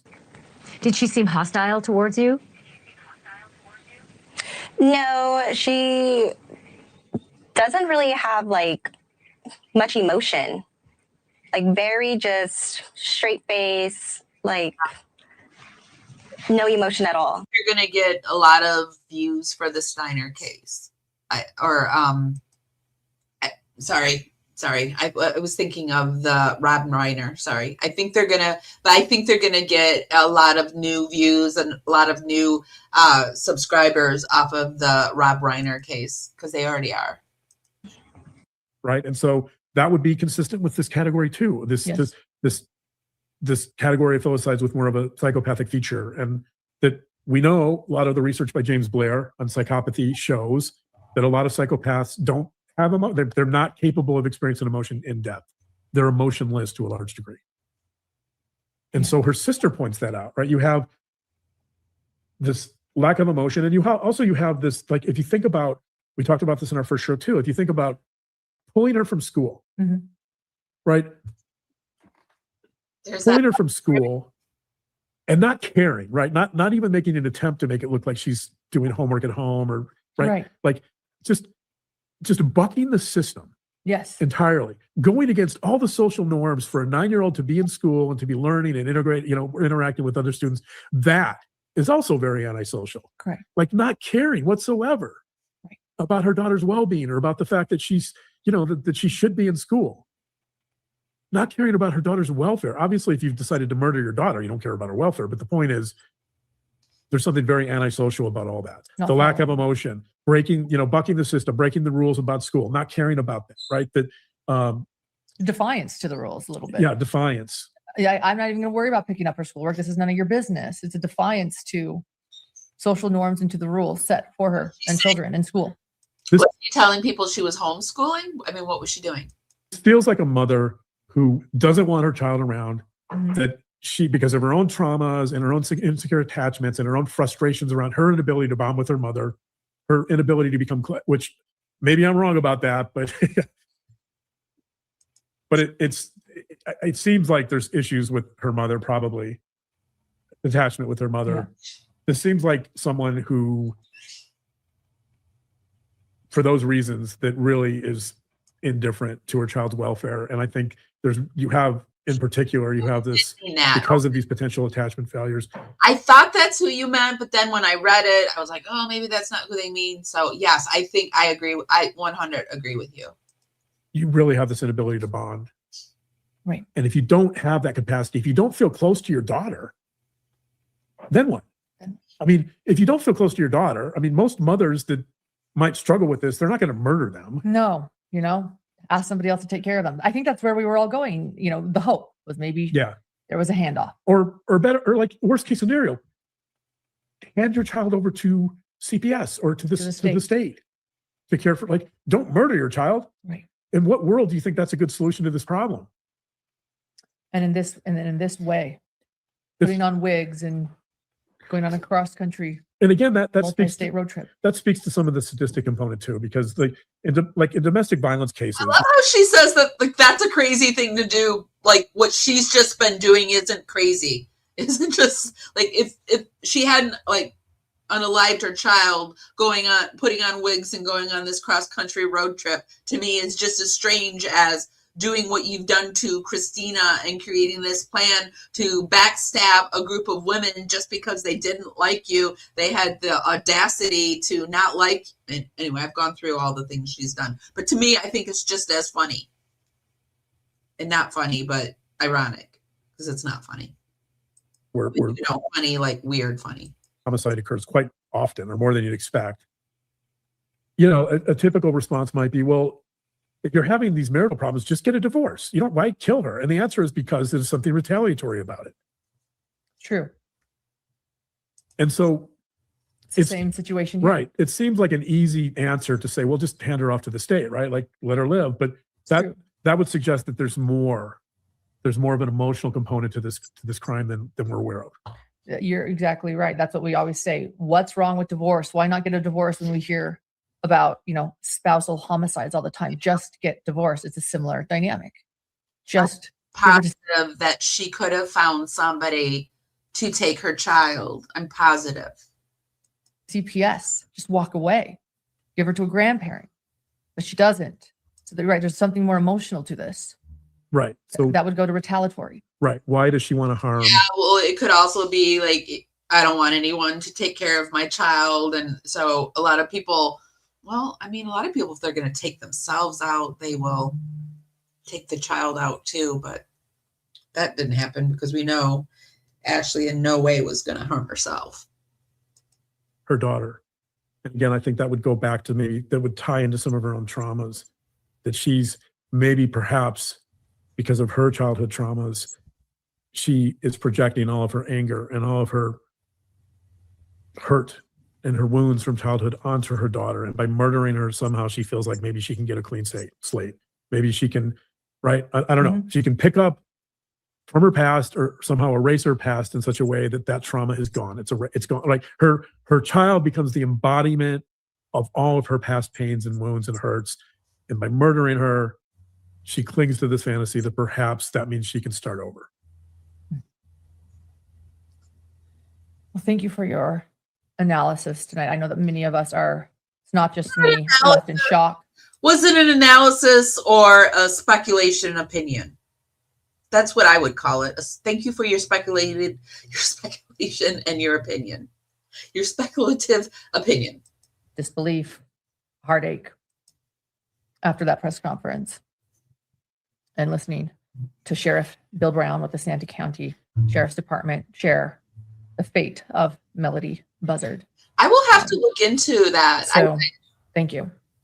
I really want to look into that. I'm very interested in cults and religion, but I never want to offend people. I'm at this point where I'm finding my voice again. Like when you go through trauma, you kind of lose your voice when you're in this trauma. Like I became like a wishy-washy, mess. And like, I couldn't make up my mind on things. And I was like, is this how it's going to be the rest of my life? Where I just feel like I have no strong beliefs anymore, but they're coming back. But so yes, I will look into that. That's very interesting to me.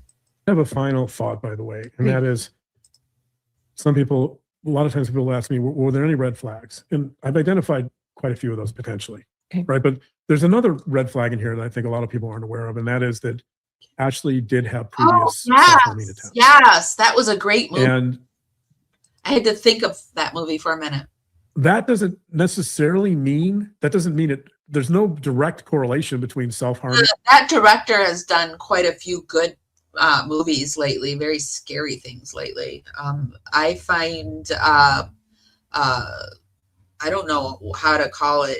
I'm just, black racism from like the, early days, very scary. And it's very interesting to me that they're using that now and turning it into horror movies. It's very interesting, and it's very scary too. Because it's evil.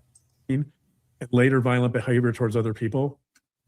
However, there is research consistent with the idea that someone who engages in self-harming behavior.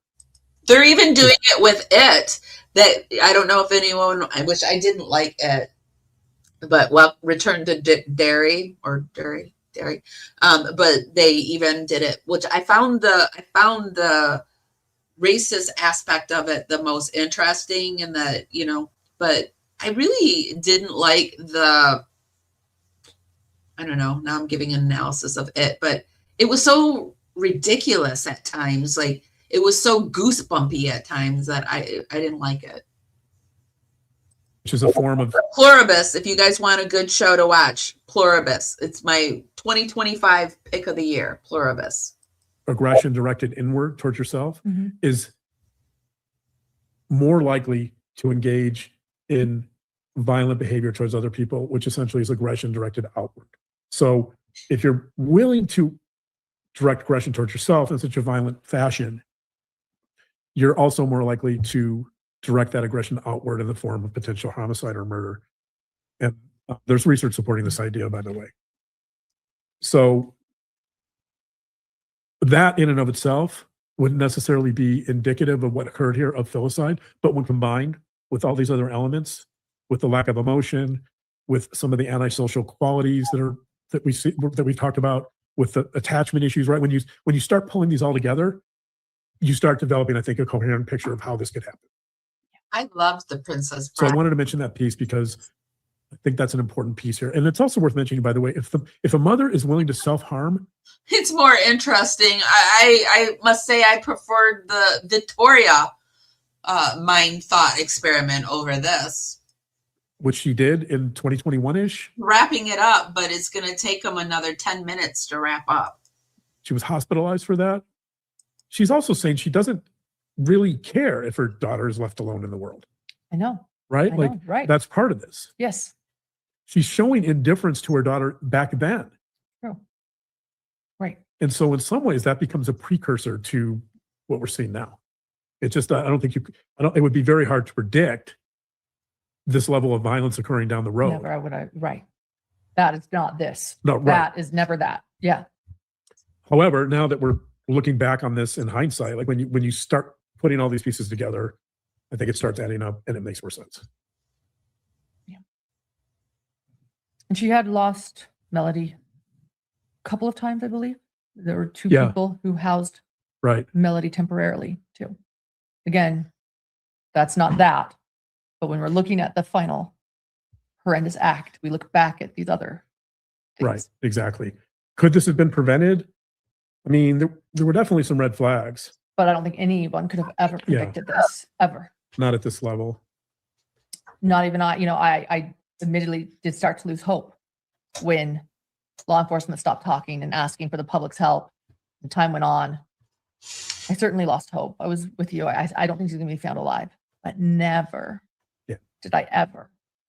I thought maybe there was a handoff, or maybe another abuser, or maybe somebody she hired, or maybe abandonment. Yeah.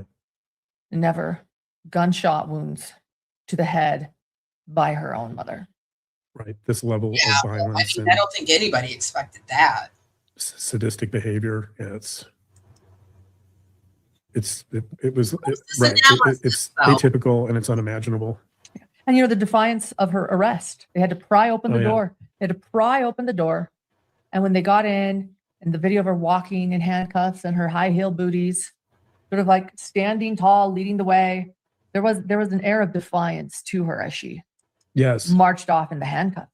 Well, and and then to learn that she was still not cooperating. That was a question by a reporter. No, she is not talking. She's not cooperating still. We didn't have cable in college, and I stayed a few summers up in college. And so, like, I would come back to my house that I was living in. It was a sorority it was a Greek house. And we had VHS tapes, and Princess Bride was always on repeat. We had Princess Bride.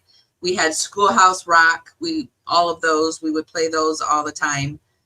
So there was just like a repeat. I watched All in the Family constantly. And so Princess Bride was one of those ones that we liked to watch a lot because we just sit there and quote it.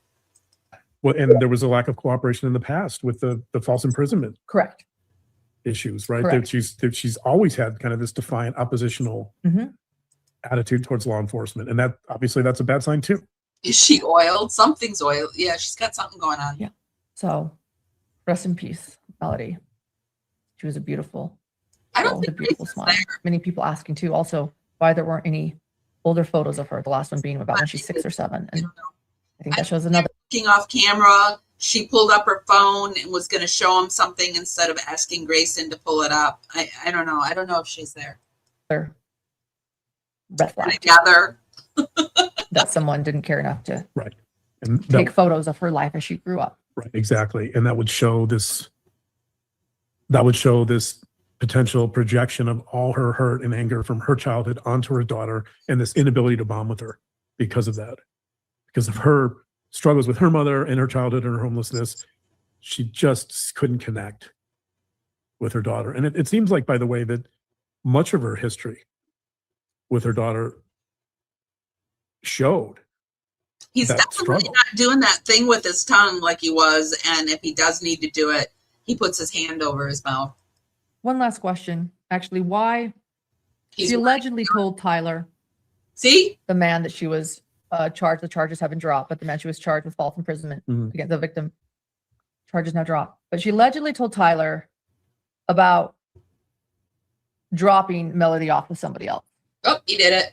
And he caught made up story. He was like, damn, I did it. I did it. Sorry. See, my mind is wandering. I have not even heard a word she just said. Oh. And does that go with just like hiding a bit of it and thinking she could get away with this? Or is this? Yeah. I mean, like the whole trip. I'm watching for his tongue at this point. While the trip is a reenactment of her own 9-year-old journey with her mother. Hiding wigs. Yeah. It's also a part of this trip is to throw people off her trail, right? It's to confuse people. Switching the license plate. The license plate. And also if you're going to, if you're going to murder someone, it's pretty devious to do that in such a way that Israel Keys did this. Israel Keys would travel all the time, right? To throw people off the trail so they couldn't figure out where he was. Right. If you're going to murder someone, do it on a 3,000-mile trip around the country where law enforcement will have to get, like, you're going through different jurisdictions. And while law enforcement may believe that something happened, that a murder happened somewhere, like where? Well, they did. They said, thank you to the FBI who helped us in San Francisco, who helped us in Denver, who helped us in Las Vegas, who helped us in Utah, who helped us in Kansas City. Thank you to the St. George Police Department. I mean, right, they were naming multi-states and multi-cities who had to help and come together. But at the end of the day, if it wasn't for the people who found the body, I know. If the people who were taking pictures, apparently, Can you imagine being those two out taking beautiful photos? Beautiful landscape.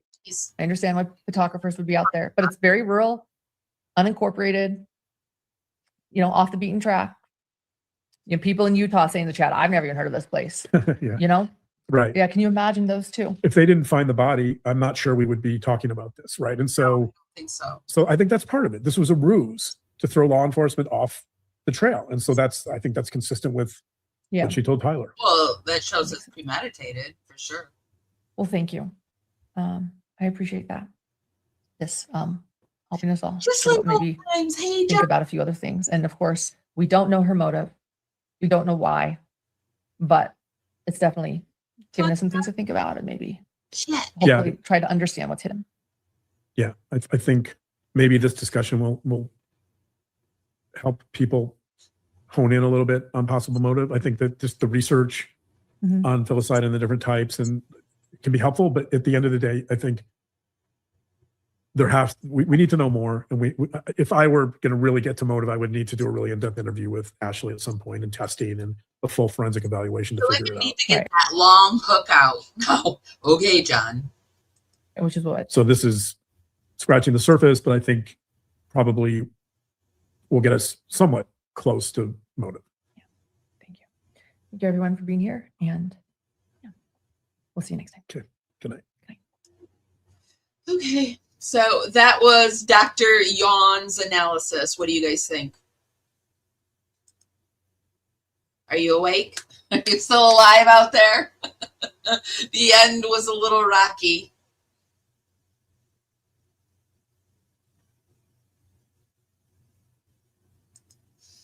I love lesbian ants. Don't link them to Yawn.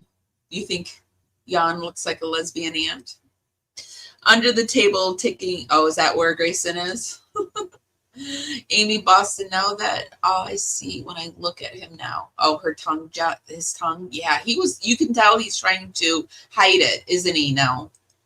And it's all I can see. It's all I can see. I think Grayson went home.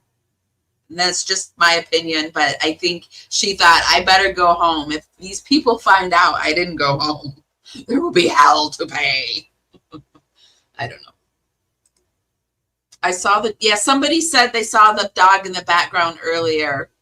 Is it Grayson or Lauren's dog? It's Grayson's dog. So either Grayson maybe didn't take the dog with her, or Grayson's under the table.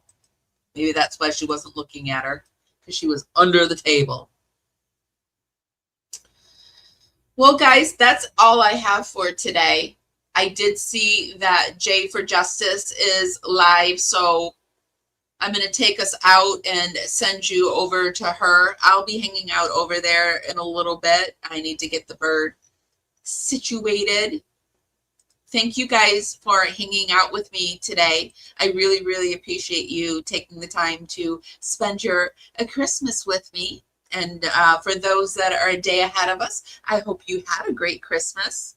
And this is day 1 of Livemas. We're going to be going the 12 days of Livemas. So we'll be going through January. I don't know if it's 5th or 6th. And yeah, every day we'll be doing a live. So, and I do prefer to do my lives in the morning. So you'll see me then.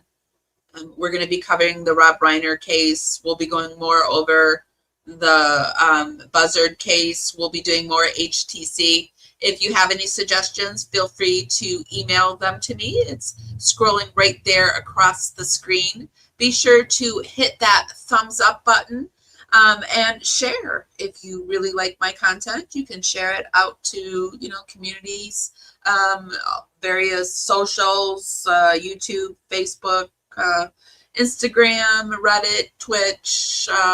Today we're coming to you on Facebook, YouTube, and Twitch. So thank you for tuning in on the platform that you prefer. We're going to take us out with some music. I'm going to be sending you straight over to Jay's channel. So hang tight and it will drop you off into the Cooter de Ville. I love riding in the Cooter de Ville. So much fun. So yeah, thank you for being here. Kim, thank you for coming by and moderating. I hope you had a great Christmas morning. And I hope all of you had a great Christmas morning. If nobody's told you this today, and even if they have, I do not care. I reject it. I don't care. I'm going to tell you this again. I love you guys, and I appreciate you guys so, so much. And I'll see you next time. Bye, guys. John's nuts roasting on an open fire. False alarms nipping at your nose. Holiday spirals climbing higher, while the truth quietly tiptoes. Everybody knows a grift and mistletoe help to make the outrage bright. Checking Reddit with their eyes aglow, clicking live again tonight. They know that Lauren's on her way with a brand new face and claims to say. Soft voice, grave tone, camera tight, selling panic wrapped in I'm right. Then there's Grayson typing fast, calling cops like Christmas past. Murdered at dinner with righteous cries. Watch that narrative fly, fly, fly. And John stays calm, plays the role, nods along while the storyline rolls. Paper trails that don't exist, but invoking the FBI sells the twist. Everybody knows a badge and a bluff help to make the season tense. Nothing says joy like calling the law over an internet offense. They swear it's real, they swear it's true. Santa's checking filings too. John throws his glasses as Grayson spies to see if their shady lawyer qualifies. And so I'm offering this simple phrase for viewers from 1 to 92. Although it's been said so many times, many ways receipts matter. Merry Christmas to you.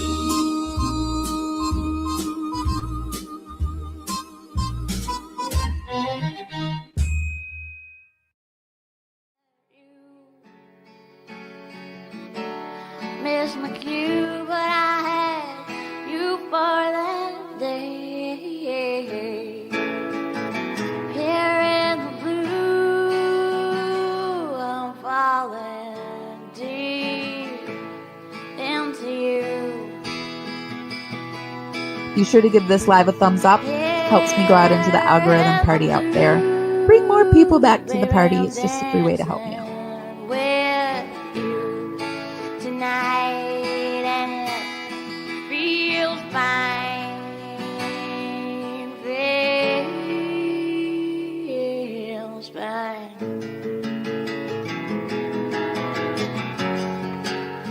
Baby, I'm dancing with you tonight.